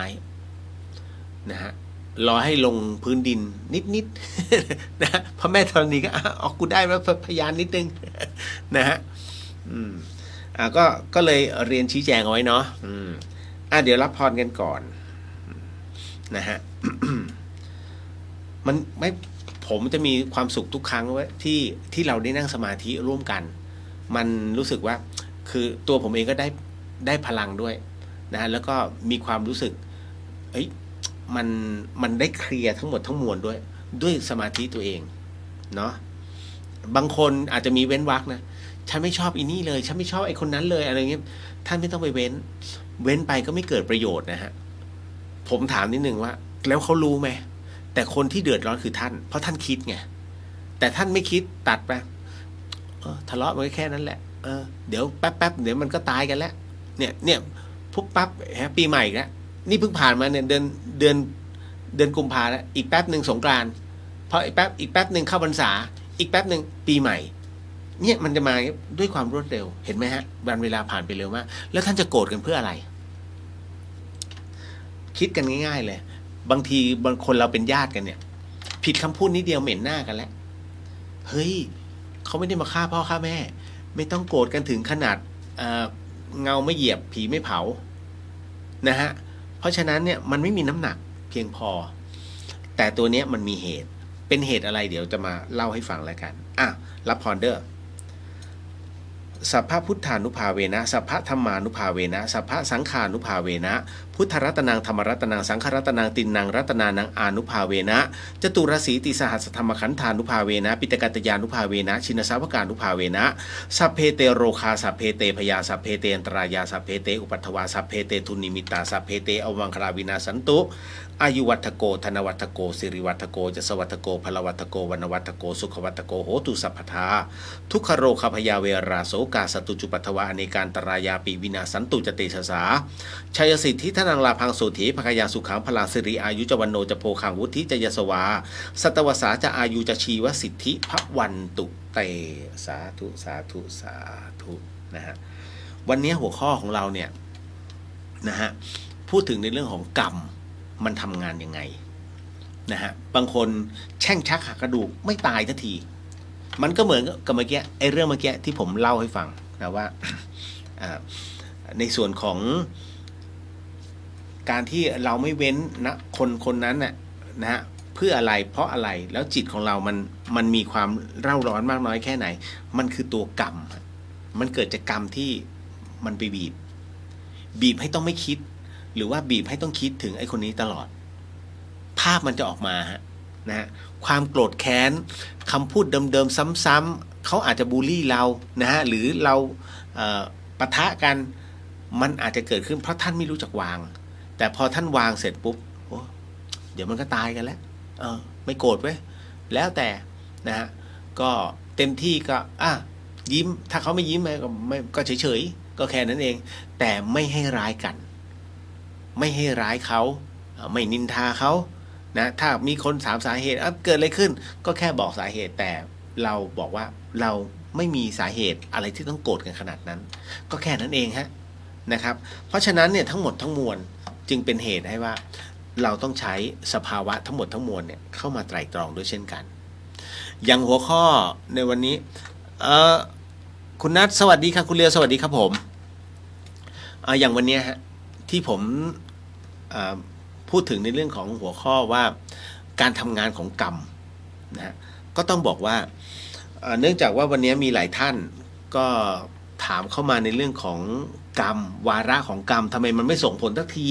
กับไอ้เรื่องราวแบบนี้แบบนั้นคือทั้งหมดทั้งมวลมันไม่ได้มันคือกรรมไม่ได้หมุนตามใจเราทบรอบของกรรมเนี่ยเราทำสิ่งใดสิ่งนั้นจะตอบกลับมานะฮะเพราะฉะนั้นกรรมจึงมีคำนิยามเกิดจากการกระทำถูกไหมฮะเราทำดีกรรมดีจะส่งผลเราทำชั่วความชั่วก็จะส่งผลเช่นกันแต่ทำไมฉันทำความดีนะฮะทำไมทำความดีไม่ส่งผลทันทีเนี่ยนะฮะทำดีนะฮะได้ดีถูกไหมทำชั่วได้ชั่วบางคนก็ไปเปลี่ยนสโลแกนว่าทำดีได้ดีมีที่ไหนทำชั่วได้ดีมีถมไปถูกไหมเพราะฉะนั้นคำนี้นี่แหละจึงทำให้หลายๆคนรู้สึกว่าทำไปทำไมวะความดีจำคำว่าบุญได้ไหมฮะความดีก็คือบุญคือของเบาที่เราให้กันได้จำได้ไหมฮะในเมื่อของเบาความดีจึงล่องลอยอยู่เรื่อยๆซึ่งเราจะคว้ามันเนี่ยก็ต้องพยายามนิดหนึ่งมีความอดทนที่ต้องคว้าเพราะมันลอยมันเบาเราให้เขารับอานิสงส์ไปนะทุกท่านเมื่อกี้นั่งสมาธิอย่าลืมไปกรวดน้ำผมก็มอบอานิสงส์ตรงนี้ให้ทุกท่านที่ได้ยินได้ฟังทางวิทยุด้วยนะเพราะฉะนั้นเนี่ยบุญมันมอบให้กันได้ก็วันนี้ผมเอาหนังกระติกไปยิงตูดหมาบาปนี้ก็ส่งให้ท่านทุกท่านนะขอให้ท่านรับบาปตรงนี้ไปมันได้ไหมมันไม่ได้ไงเพราะตัวกรรมมันเป็นของหนักในเมื่อของหนักเนี่ยจะโยนให้คนนั้นคนนี้มันหนักไงมันหนักที่ไหนมันหนักที่ตัวจิตเมื่อมันโยนไปให้ใครไม่ได้เราก็ต้องรับตรงนั้นเองนี่คือการทำหน้าที่ของตัวกรรมนะฮะกรรมหรือความชั่วที่บอกว่าทำชั่วได้ดีมีถมไปแน่นอนไงกูทุจริตกูโกงเลือกตั้งได้รับเลือกมานี่เห็นไหม ก็เป็นใหญ่อะเป็นใหญ่ แต่ถามว่าชั่วไหมชั่วผมยกตัวอย่างแรงไว้เอาใหม่ไหม เดี๋ยวบางคนแอนตี้เอาใหม่เรายกตัวอย่างใหม่สมมุติเราเป็นหัวหน้าห้องเอ้ยข้าให้ทอฟฟี่แกเลือกนะเอ้ยทอฟฟี่เลือกนะพอยกมือเสร็จปุ๊บ เป็นไงล่ะเราให้ทอฟฟี่นมมันไปแล้วทุกคนก็ยกให้อันนี้เป็นหัวหน้าห้องไปแต่หารู้ไหมว่าภาระที่คุณครูจะให้เพียบเลย นะมันก็ต้องแบกรับภาระถูกไหมหัวหน้าห้องมีอะไรก็เฉ่งหัวหน้าห้องก่อนนี่นะแต่ไอคนนี้แหมผิดหวังอุตส่าห์คุยกับพ่อไว้ว่าแหมต้องได้รับเลือกแน่ๆเลยวันนี้เพื่อนไม่เลือกเสียใจว่ะ มันก็ต่างกันแต่ถามว่าอันเนี้ยเพื่อนไอคนที่เพื่อนไม่เลือกเนี่ยไม่ใช่เขาเป็นคนดีเพราะฉะนั้นในเมื่อเพื่อนได้รับเป็นหัวหน้าห้องยินดีด้วยสปิริตแต่ไอคนนะเห็นไหมมันต้องเสียเงินไปซื้อทอฟฟี่นมเพื่อแจกเพื่อนเนี่ยและท้ายที่สุดก็ทำให้ห้องนั้นกลายเป็นห้องบวย มีอะไรอย่างเงี้ยฮะเพราะฉะนั้นทำชั่วได้ดีจึงมีถมไปแต่กรรมโดยแท้จริงยังไม่ส่งผลจะส่งผลเมื่อไหร่ผมเชื่อมั่นว่าทุกท่านเนี่ยเคยมีญาติที่อยู่ๆเวลาเราไปเยี่ยมไข้ที่โรงพยาบาลพอดีเป็นโรคตับนะฮะเป็นตับมีถุงน้ำดีเริ่มอักเสบเนี่ยมีภาวะติดเชื้อมาแล้วตรงนี้ความดันเริ่มสูงแล้วตรงนี้มีหัวใจขึ้นมาเฮ้ยตอนไม่ได้เข้าโรงพยาบาลน่ะมันไม่เป็นอะไรเลยแต่พอเข้าโรงมันเป็นโรคเดียวแต่พออยู่โรงพยาบาลทำไมมันเป็นหลายโรคจังเห็นไหมเวลามันมาเนี่ยมันมาฟุ่มมันมาทีเดียวฮะตัวกรรมแต่ถ้าสมมุติว่าโอ๊ยสะดุดล้มกำลังเขียนคิ้วอยู่รถเบรกนะไอ้ดินสอเขียนคิ้วว่าทิ่มเข้าไปตานะฮะดูสิตาก็เจ็บขาก็เจ็บมันเป็นอะไรเนี่ยวันนี้เห็นไหมอันนี้เขาเรียกเศษกรรมหรือตัวกรรมที่เราเคยกระเทียบใครไว้แต่ด้วยบุญกุศลที่เราทำไปนะฮะบุญกุศลที่เราทำไปเนี่ยมันส่งผลตรงนี้ทำให้ตัวกรรมมันเบาบางลงจำไว้อย่างนะว่ากรรมล้างไม่ได้ท่านไปเข้าพิธีไหนก็แล้วแต่นะฮะพิธีนี้เป็นพิธีล้างกรรมเวลาท่านทำแล้วเนี่ยกรรมทั้งหลายที่ท่านทำไว้จะหมดลงไอ้นี่มึงเก่งกับพระพุทธเจ้าอีกนะเดี๋ยวขอดูบัตรประชาชนได้มึงเขียนศาสนาเลยวะถ้าบอกศาสนาพุทธไม่มึงโมแล้วพระพุทธเจ้ายังช่วยในเรื่องของการล้างกรรมของบุคคลต่างๆไม่ได้เลยหนึ่งใน4อย่างที่พระพุทธเจ้าบอกแล้วว่าทำไม่ได้พระพุทธเจ้าท่านจึงไม่ใช่ผู้วิเศษไงท่านก็บอกโดยตรงว่าสิ่งที่เราทำให้ไม่ได้คือในเรื่องของปัญญาอยากได้ต้องฝึกเอาถูกไหมเราไม่สามารถเลยเราไม่สามารถจะช่วยคนให้ไปนิพพานได้นะเราไม่สามารถจะล้างกรรมให้กับทุกคนเพราะกรรมเกิดจากการกระทำใครทำสิ่งใดต้องรับสิ่งนั้นและเราก็ไม่สามารถจะทำให้ทุกคนบนโลกใบนี้มาเข้าใจในพระพุทธศาสนาและหันมานับถือพระพุทธศาสนาได้ยกเว้นผู้ที่มีบุญต้องกับเราบุคคลผู้เป็นคนที่มีความโชคดีที่เกิดอยู่ในพระพุทธศาสนาเท่านั้นถึงจะเข้าใจนี่ฮะท่านจึงไม่สามารถจะทำให้ทั้งทุกคนบนโลกมานับถือพุทธได้ไม่สามารถเห็นไหม1 ใน 4อย่างเรื่องกฎแห่งกรรมดังนั้นเนี่ยถ้าบอกว่าพิธีนี้เป็นพิธีตัดกรรมล้างกรรมแต่ว่ามันจะมีค่าน้ำชาคอฟฟี่เบรกเดี๋ยวนะมึงตัดกรรมเลยทั้งวันทั้งคืนปะนะฮะพอถึงตรงนี้ให้ท่านรู้ไว้ท่านกำลังโดนหลอกนะฮะแล้วผมเตือนตรงนี้แล้วท่านยังไปเข้าพิธีอันนี้ก็แล้วแต่ท่านเขาเรียกว่าตัวกรรมมันบีบให้ต้องเชื่อในสิ่งแบบนั้นนะฮะผมถึงได้บอกว่าศีลเนี่ยดีที่สุดศีลคือตัวที่ครอบให้เรามีความเป็นมนุษย์โดยสมบูรณ์ศีลเป็นสิ่งที่ทำให้เรานั้นไม่เกิดความประมาทเกิดขึ้นระหว่างคนที่คดโกงนะฮะกับคนที่มีศีลท่านจะเลือกคบใครท่านจะเลือกใครเขาทำงานถูกไหม อ๋อคนมีศีลเหรอมันจะหลอกลูกค้าไม่ได้อะสิถูกต้องอุปสรรคของคนที่รักษาศีลคือมึงทำงานที่จะต้องไปล่อหลอกลูกค้าไม่ได้เออพอดีผมมีโปรเจกต์ตัวนี้มาเสนอแต่ผมบอกก่อนนะว่าโปรเจกต์นี้ไม่สมบูรณ์แล้วก็เคยเอาไปปฏิบัติแล้วพลาดนะฮะแต่วันนี้ผมมาเสนอผมคิดว่ามันสมบูรณ์ คิดว่าเขาจะซื้อโปรเจกต์นี้ไหมไม่ซื้อหรอกถูกไหมนะผมโกหกไม่ได้พอดีผมถือมีศีลห้าเป็นที่ตั้งท่านได้ตัวนี้เป็นพลังบวกเพราะท่านพูดความจริงแต่ท่านไม่ได้งานเพราะว่ามึงไปเฉลยแล้วว่ามันไม่เคยสำเร็จเลย มันมีข้อดีและข้อเสียส่วนคนที่มีเล่ห์เหลี่ยมคดโกงมาก่อนเขาก็มีข้อดีและข้อเสียถูกไหมสมมุตินะเวลาไปสมัครงานอันนี้มีประวัติโดนไล่ออกเนี่ยทำไมพอดีผมคือบริษัทให้ผมไปขายของแล้วผมมองว่าถ้าผมขายเขาตรงๆไม่น่าขายได้ผมก็เลยต้องมีอุบายเส้นทางให้เขาเลือกนะแต่ว่าณตรงนั้นเนี่ยเปอร์เซ็นต์ในการเลือกต้องเป็นของผมไม่ให้เป็นของบริษัทแค่นั้นเองเป็นคุณเลือกใครถ้าบางคนคิดในเรื่องของผลประโยชน์บริษัทเฮ้ยไอ้นี่มันมีเชาเว้ยมันมีภูมิดีไว้มันรู้จักล่อหลอกลูกค้านะมันน่าจะเป็นทางเลือกที่ดีเพราะมันฉลาดถูกไหมให้เขาเซ็นโปรเจกต์ได้แต่ถ้าเรื่องถูกจับได้แล้วไล่ออกถ้าบางคนเท่าคิดแบบนี้นะสวยฮะเพราะอะไรรู้ไหมก็ขนาดงานมันยังทุจริตและถ้าไปอยู่กับคุณมันจะไม่ทุจริตคุณเหรอนะแต่ถ้าคนมีศีลคุณจะปวดหัวเขาหน่อยนึงเพราะฉะนั้นเวลาคุณจะมอบโปรเจกต์ให้คนมีศีลคุณต้องมอบโปรเจกต์แบบจริงจังแล้วเวลาจะไปปิดลูกค้าต้องเรียกคุยก่อนมันจะมีคำหลบนะถ้าคุณไปตามถ้าตามข้อศีลกันจริงๆเนี่ยมันอาจจะไม่ผ่านในเรื่องของการนำเสนอถูกไหมเพราะคุณเป็นคนที่มีศีลเพราะฉะนั้นคุณต้องหาทางหลีกเลี่ยงได้ครับเดี๋ยวผมหลีกเลี่ยงให้คุณลูกค้าครับอันเนี้ยด้วยโปรเจกต์ตรงนี้ที่เราเคยทำกันมานะก็ได้รับคำชมมาโดยตลอดก็เลยเอาโปรเจกต์นี้มานำเสนอให้ท่านใหม่เห็นไหมไม่มีคำว่าไม่เคยสำเร็จแต่ใช้คำว่าเคยได้รับคำชมจบข่าวคือมันเลี่ยงได้ไงแต่ต้องรู้จักพูด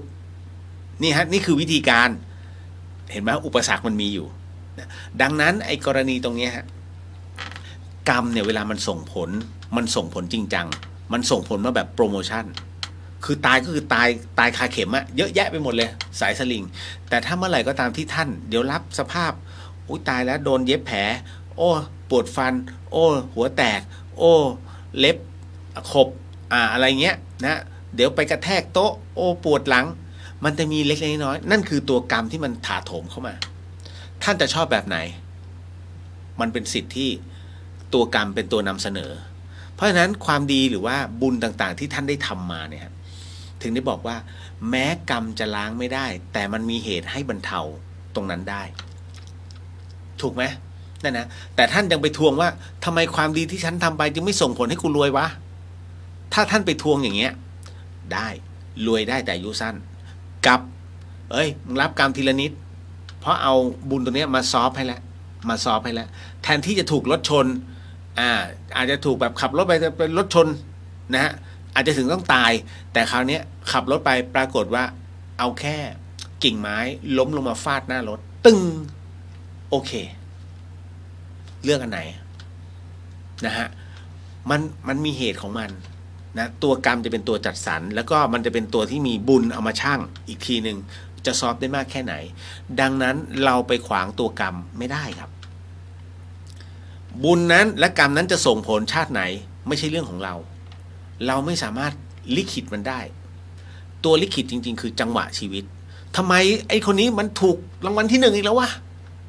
ผมมีโอกาสได้รู้จักได้ถ่ายรูปกับคนที่ถูกรางวัลที่2งวดซ้อนได้เงินไปเป็น100 ล้านเป็นคนอินโดนีเซียอยู่ประเทศไทยนะอยู่แม่วางเขาอยู่แบบสมถะมากแต่มีเงินเป็น100 ล้านจากลอตเตอรี่ไทย2 งวดติดนะสุดยอดถูกไม่แน่ใจว่าถูกครั้ง10 ใบหรือ5 ใบเนี่ยงวดหนึ่งแล้วก็ พอดีน้องเขาแนะนำให้รู้จัก แต่ได้รูปถ่ายมาแต่ไม่โชว์ อันตรายสำหรับเขานะฮะก็เอามาเล่าสู่กันฟังคือบุญเนี่ยมันแล้วแต่คนไงนะฮะแล้วก็มันแล้วแต่จังหวะที่มันถูกจัดสรรด้วยตัวบุญนั่นเองแล้วก็ด้วยตัวกรรมนั่นเองดังนั้นเนี่ยจะบอกว่ากรรมมันจะส่งผลเมื่อไหร่มันมีทั้งส่งผลในชาตินี้และชาติต่อไปทำไมถึงบอกว่าส่งผลในชาติต่อไปก็มันยังชดใช้ไม่หมดเลยทั้งชีวิตเนี่ยข้าเป็นมือปืนข้ายิงคนมาแล้วมากมายนะมือปืนสมมติมือปืน100 ศพแต่ชาติเนี้ยนะฮะท่านอาจจะทำบุญไว้เยอะอาจจะบาดเจ็บรถชนมั่งรอดตายมั่งหนังเหนียวมั่งโอ้ไม่รู้เป็นกี่ชีวิตกูรอดมาหมดสมมุตินะเทียบกับอีก100 คนน่ะอีก100 ศพมันยังไม่พอเลยพอยังไม่พอเสร็จปุ๊บแล้วท่านปรากฏหมดอายุขัยตายลงนะฮะตัวจิตรับการลงโทษแน่นอนเพราะตัวจิตมันอยู่ในทุกขติภูมิท่านอย่าลืมนะการฆ่าคน100 คนนะมือปืน100 ศพไงตัวจิตมันบันทึกไว้หมดต่อให้ท่านสวดมนต์มากน้อยแค่ไหนภาพในการเขาเรียกภาพของการร้องขอชีวิตภาพที่ท่านไปดักซุ่มภาพท่านในการลั่นไกภาพของสภาพของบุคคลต่างๆที่ล้มลงไปนอนจมกองเลือดมันอยู่ปลูกฝังในจิตทำให้จิตตัวนี้ดิ่งลงเพราะท้ายที่สุดตัวจิตจะถูกลงโทษพลังงานเนี่ยของจิตเป็นถูกลงโทษแต่บังเอิญว่ามันก็จะมีคำถามไงกูตายไปแล้วถูกไหมร่างเผาไปแล้วจิตมันจะรับรู้ได้อย่างไรโดยหลักพุทธศาสตร์นะครับพอตายลงปุ๊บจิตเนี่ยคือพลังงานอยู่แบบพลังงานก็ถูกเผาแก๊สนี่ไงนะแก๊สถุงต้มไฟแช็กก็ได้เช่เนี่ยมันใช้แก๊สถูกไหมมันคือพลังงานสมมติไฟไม่ออกแต่ท่านกดค้างไว้ตัวแก๊สก็ระเหยนี่ไงไม่มีรูปมันคือพลังงานนะฮะแต่พอเอาเข้าจริงๆเขาเรียกว่าโดยอัตโนมัติตามหลักพุทธศาสตร์เมื่อตัวจิตออกจากร่างปุ๊บจิตจะสร้างรูปขึ้นมาทันทีดังนั้นสิ่งที่ท่านเห็นน่ะที่เรียกว่าวิญญาณที่เป็นภาพนั่นคือตัวจิตจริงๆจะเต็มร่างไม่เต็มร่างคงสภาพเป็นร่างหรือว่าจะเป็นในรูปเงาหรือจะเป็นในรูปทรงใดก็แล้วแต่เมื่อออกมาแล้วมันคือการสร้างรูปไอ้ตัวนี้คือเรียกเป็นตัวจิตที่จะต้องถูกทรมานเกิดจากตรงนี้ไม่ใช่เกิดจากร่างของท่านไม่มีแล้วถ้าร่างท่านนี่เขาเรียกไม่ตายไม่ตายนะฮะแต่ตัวจิตเนี่ยเมื่อได้รับโทษตามเหตุปัจจัยคือผมที่ทำหนังสือสามเหตุภพภูมินะฮะลงไปเนี่ยก็เป็นคำเทศของหลวงพี่ภัสกรแล้วก็เป็นคำที่ท่านเขียนบันทึกไว้ทั้งหมดผมลอกบันทึกนั้นลงไปแล้วก็ผมบังอาจไปตัดผมต้องบอกเลยผมบังอาจไปตัดที่อยู่ในไตรภูมิด้วยแล้วก็ในส่วนของหลวงพี่ภัสกรที่เทศเป็นหมื่นเป็นแสนปีในเรื่องของการรับกรรมทำไมถึงต้องตัดออกผมอาจจะไม่ได้สัมผัสในส่วนของที่เป็นหมื่นเป็นแสนปีแต่ผมมองว่าบุคคลที่ผมเคยสัมภาษณ์เพราะผมเป็นสื่อมาก่อนนะฮะก็คือทำสารคดีตรงนี้มาก่อนในเรื่องของการหลอนๆเนี่ยและเคยได้เคยสัมภาษณ์เนี่ยคนที่ระลึกชาติเนี่ยไม่เกิน30 ปีนะกลับมาเกิดใหม่อยู่นั่นแหละอันนี้ฟังหูไว้หูนะครับนะพอถึงตรงนั้นเนี่ยอย่างวัวที่ชื่อแม่เขียวนะฮะวัวที่ชื่อแม่เขียวเนี่ยใช้เวลา20 ปีนะฮะที่ตายจากความเป็นขออภัยใช้10 ปีไม่ใช่20 ปีใช้ตายจากความเป็นมนุษย์เนี่ยไปเกิดมาเป็นวัวเพราะติดเงินเขาไว้5 บาทติดเงินร้านค้าไว้5 บาทนะนั่นน่ะด้วยระยะเวลาที่ลูกไปแต่งงานใหม่ลูกไปแต่งงานแล้วก็มีภรรยาแล้วแม่มาเข้าฝัน10 ปีนะฮะถึงได้บอกว่าอันเนี้ยที่รับรู้แล้วก็จะมีคุณครูท่านหนึ่งซึ่งใช้ตายพศ2519นะฮะ แล้วมาเกิดใหม่ตอนปี2530ต้นๆแล้วอยู่ในละแวกนี้กันตลอดเลยฮะคือผมใช้ในสิ่งที่ในสิ่งที่เราได้พูดได้คุยนะฮะแล้วก็คำนวณมาตลอดว่าเอ้ยมันถ้าเกิดมันก็จะใช้เวลาไม่มากนี่หว่าคือจิตดวงนี้ไม่มีการตายจิตเรานะฮะอย่างที่หลวงตาท่านก็บอกนะจิตดวงนี้มันอยู่เป็นอนันตการเพียงแค่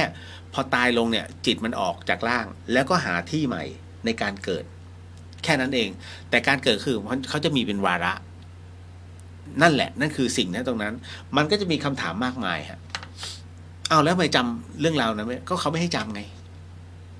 อย่างผมเนี่ยผมตายลงเนี่ยทำไมผมจำได้แล้วผมก็เล่าเนี่ยทุกครั้งไปก็เหมือนเดิมแต่ผมเล่าในสิ่งที่ผมไปเผชิญแค่ตรงนั้นผมไม่โอ้กูไปนรกไปเดินนรกอุ้ยร้อนรุ่มไปเจอคนนั้นไปเจอคนนี้ไม่ผมไม่ได้เล่าเพราะผมไม่ได้ไปผมอยู่แค่ล่างแล้วก็กลับเข้าไปได้แล้วก็เอาเรื่องเอาเนี้ยมาเล่าให้ฟังใครจะเชื่อใครจะทำบุญทำชั่วทำเลวเป็นเรื่องของเขาแต่เราเล่าเราไม่ทำพอเพราะเราเห็นแล้วไงเพราะผมก็ไม่เคยเชื่อมาก่อนนะดังนั้นคือจึงเป็นเหตุให้ผมจะเตือนอยู่เสมอในรายการเนี้ยว่าทำดีนะทำบุญนะบ้างนะให้ถ้าไม่ทำก็ลองทำดูแล้วท่านจะรู้ว่าสวรรค์อยู่ตรงไหนคืออันนี้ต้องบอกนะคุณผู้ฟังทางบ้านหลายๆท่านที่ฟังในออนไลน์เนี่ยนะฮะเขามีความสุขกับการทำบุญเพราะอะไรวะพอได้ทำเนี่ยหรือใส่บาตรลงเนี่ยท่านสังเกตภาวะอารมณ์ของบุคคลเหล่านั้นนะเขาจะมีความยิ้มแย้มหลังจากที่พระเดินไปพระให้พรเสร็จปุ๊บเนี่ยเขาจะปรับตัวเองเป็นอีกแบบหนึ่งเพราะอะไรไหมเพราะจิตของเขามีปิติเขารู้สึกว่าเขาให้พอเป็นผู้ให้นะกับคนที่มีเขาเรียกว่าเป็นผู้ที่รับด้วยความเต็มใจมันอิ่มนะคุณลองดูก็ได้เอาง่ายๆถ้าหลานทั้งหลายเนี่ยถ้าลูกมีน้องนะหมายถึงว่าน้องชายน้องสาวของลูกอีกทีหนึ่งลองซื้อขนม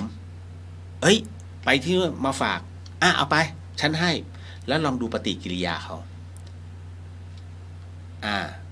อาเลียวเชื่อมั่นว่าน้องลูกดีใจมันอาจจะแอบดีใจแต่ไม่มีใครไม่ดีใจหรอกเขาได้ของฝากแล้วเขาได้อย่างเต็มใจนั่นนะเนี่ยคือการทำบุญเขาเรียกว่าสวรรค์นี่คือสวรรค์ที่มันเกิดขึ้นณปัจจุบันอันนี้ก็คงจะลูกคงเข้าใจนะความรู้สึกตรงนี้เพราะฉะนั้นเนี่ยพวก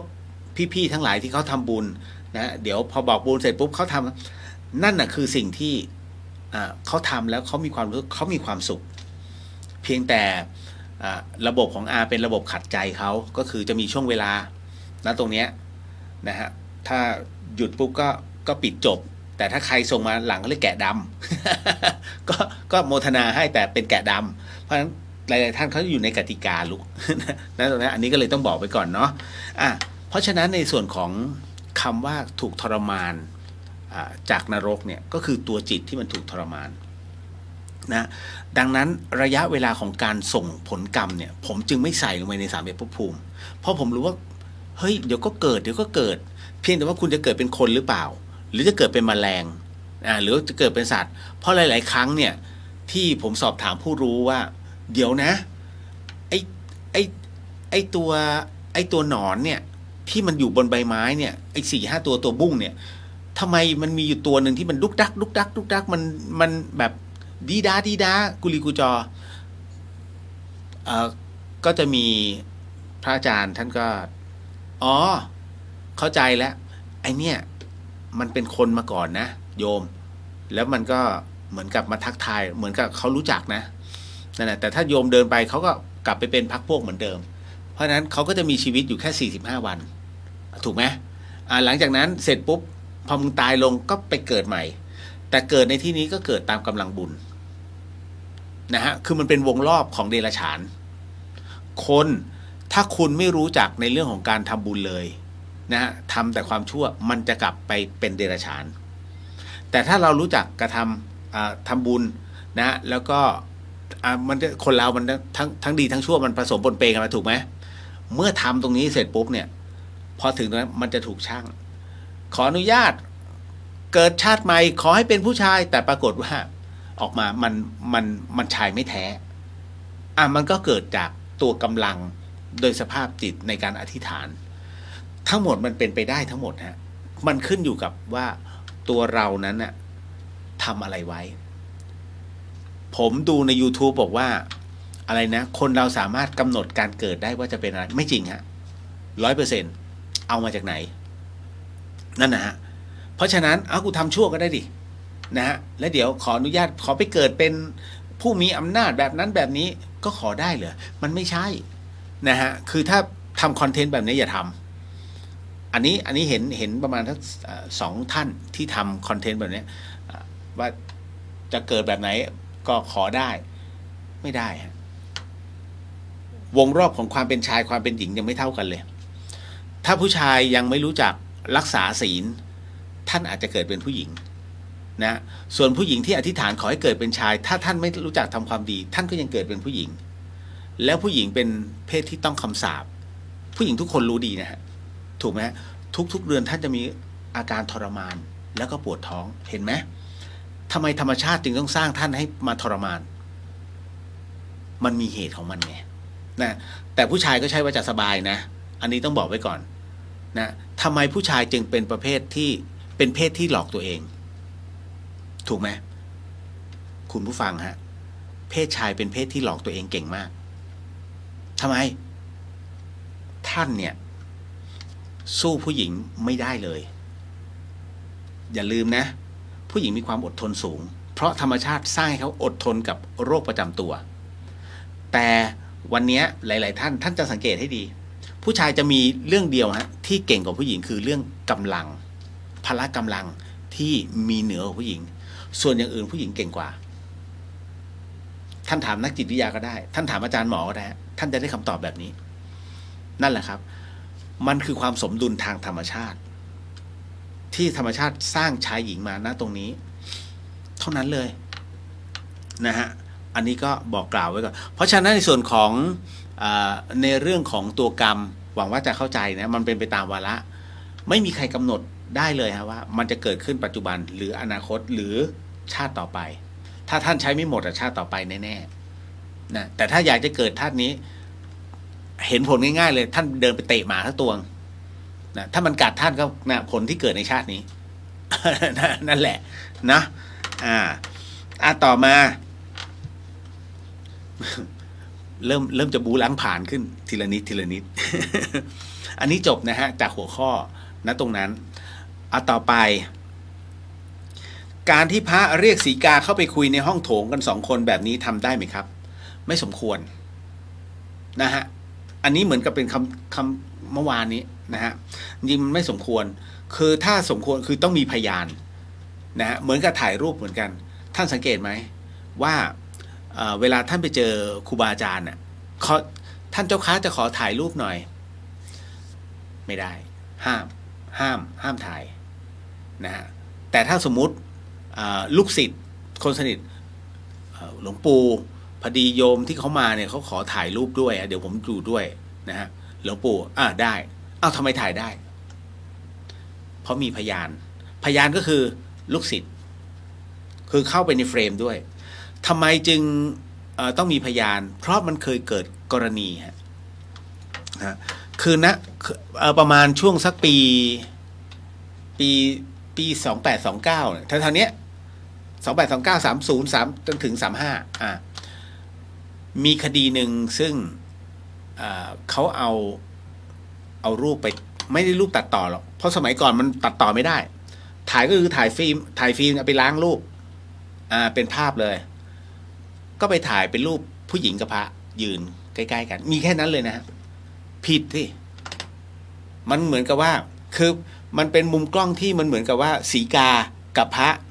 ยืนแบบผู้หญิงยืนหน้าพระแบบยืนติดกันคือเป็นมุมกล้องแต่จริงไม่ใช่พระยืนสูงแล้วก็ผู้หญิงยืนอยู่ข้างหน้า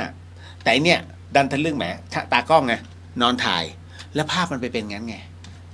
มันก็เลยทำให้ถูกครหาโลกาวัชชะแล้วถึงกับเป็นการสอบสวนโดยมหาเถรสมาคมมหาเถรสมาคมจึงสั่งห้ามทันทีในเรื่องของการถ่ายภาพแบบนี้อันนี้เข้าใจนะฮะ ดังนั้นจึงไม่มีถ้าจะต้องถ่ายต้องมีพยานเหมือนกันในเรื่องของการเข้าไปคุยในห้องโถงกับสีกาต้องมีพยานแต่ถ้าคุยโทรศัพท์ผมบอกเลยว่าหลวงพี่ภัสกรเนี่ยท่านเป็นพระตัวอย่าง เวลาโยมผู้หญิงโทรมานะฮะ4-5 คนได้ยินหมดเลยเพราะท่านเปิดสปีกเกอร์เอาว่าไงโยมพอดีพระอาจารย์เจ้าค้าโยมจะขอนิมนต์พระอาจารย์ในวันนี้ค่ะแล้วโยมจะขับรถไปรับพระอาจารย์เองนะเจ้าค้านะตรงเนี้ยแล้วนอกจากโยมแล้วจะมีใครนั่งก็อาจจะมีเดี๋ยวดูก่อนว่าเนาะลูกชายมันว่างไหมถ้าลูกชายว่างก็อาจจะให้นั่งไปเป็นเพื่อนแต่ถ้าลูกชายไม่ว่างหนูไปกับน้องสาวได้ไหมคำถามคือผู้หญิง2 คนนะฮะขับรถมารับพระที่สนามบินนะเพื่อที่แล้วก็พระนั่งหลังเนี่ยแล้วเพื่อที่จะไปในงานถามว่าทำได้ไหมคำตอบคือทำได้ฮะก็ถือว่าบุคคล2 คนเนี่ยถือว่าเป็นพยานแต่ถ้าถามว่าความเหมาะสมทำได้ไหมก็ไม่สมควรนะฮะอันนี้เลยต้องชี้แจงก่อนนะบางคนโอ้ได้มันคือมันได้เพราะถ้ามี2 คนก็คือเป็นพยานนะแล้วก็ไปด้วยความบริสุทธิ์ใจอยู่แล้วเนี่ยอย่างเงี้ยไม่มีปัญหานะเพราะเราไปรับครูบาอาจารย์ด้วยกันนะซึ่งหลวงพี่ท่านก็จะสอนเลยเนี่ยมันต้องเปิดอย่างนี้เพื่อเราได้เป็นพยานให้หลวงพี่ด้วยนะทุกคนรับรู้นะท่านเป็นตัวอย่างเลยนะเวลาท่านคุยท่านเปิดสปีกเกอร์ตลอดไม่มีคุยกับสีกาแบบท่านแอบคุยรับหลังไม่มีนะฮะไม่มีเนี่ยคือความสง่างามของท่านอยู่ตรงนี้หมดเวลาก็ตอบได้อันเดียวเอง เนาะเอาไว้เดี๋ยวกลับขึ้นมาจากกรุงเทพก่อนนะเพราะผมยังอยู่ที่กรุงเทพน่าจะถึงกรุงเทพวันเสาร์นะฮะแล้ววันอาทิตย์เลือกตั้งวันจันทร์ก็อยู่วันอาทิตย์กับวันจันทร์อยู่คุณแม่วันอังคารกลับถึงเชียงใหม่วันพุธ นะเป็นบุคคลที่แปลกฮะคือใช้เวลาในการอยู่กับท้องถนนเยอะมากสาธุสาธุสิ่งหนึ่งสิ่งใดที่ผิดพลาดพลั้งไปต้องขอสีกรรมนะที่นี้ไม่ได้ตั้งใจหรือมีเจตนานะก็ขออำนวยอวยพรนะสิทธิกิจจังสิทธิกรรมังสิทธิลาโภนิรันตราสิทธิเตโชชโยนิจังขอให้กิจและกรรมที่ท่านได้ทำกำลังสร้างนั้นจงเป็นเหตุเป็นพละปัจจัยให้ท่านได้ถึงพระนิพพานในชาติปัจจุบันโดยเร็วพลันเทินสาธุสาธุสาธุไว้เจอกันเนาะนะฮะขอบพระคุณมากๆนะครับกับเดอะเฮียนคุณผู้ฟังที่ฟังทางบ้านด้วยเช่นกันหากมีข้อสงสัยเกี่ยวกับข้อธรรมหรือว่าไม่รู้ว่าอยากจะไปนั่งวิปัสสนาอะไรที่ไหนก็มาวัดฝายหินไม่เสียค่าใช้จ่ายครับจำไว้ว่างานพระศาสนาไม่คิดเงินเด็ดขาดนะยกเว้นว่าท่านไปซื้อสินค้าเขาแค่นั้นแหละแล้วเจอกันครับสาธุสาธุสาธุ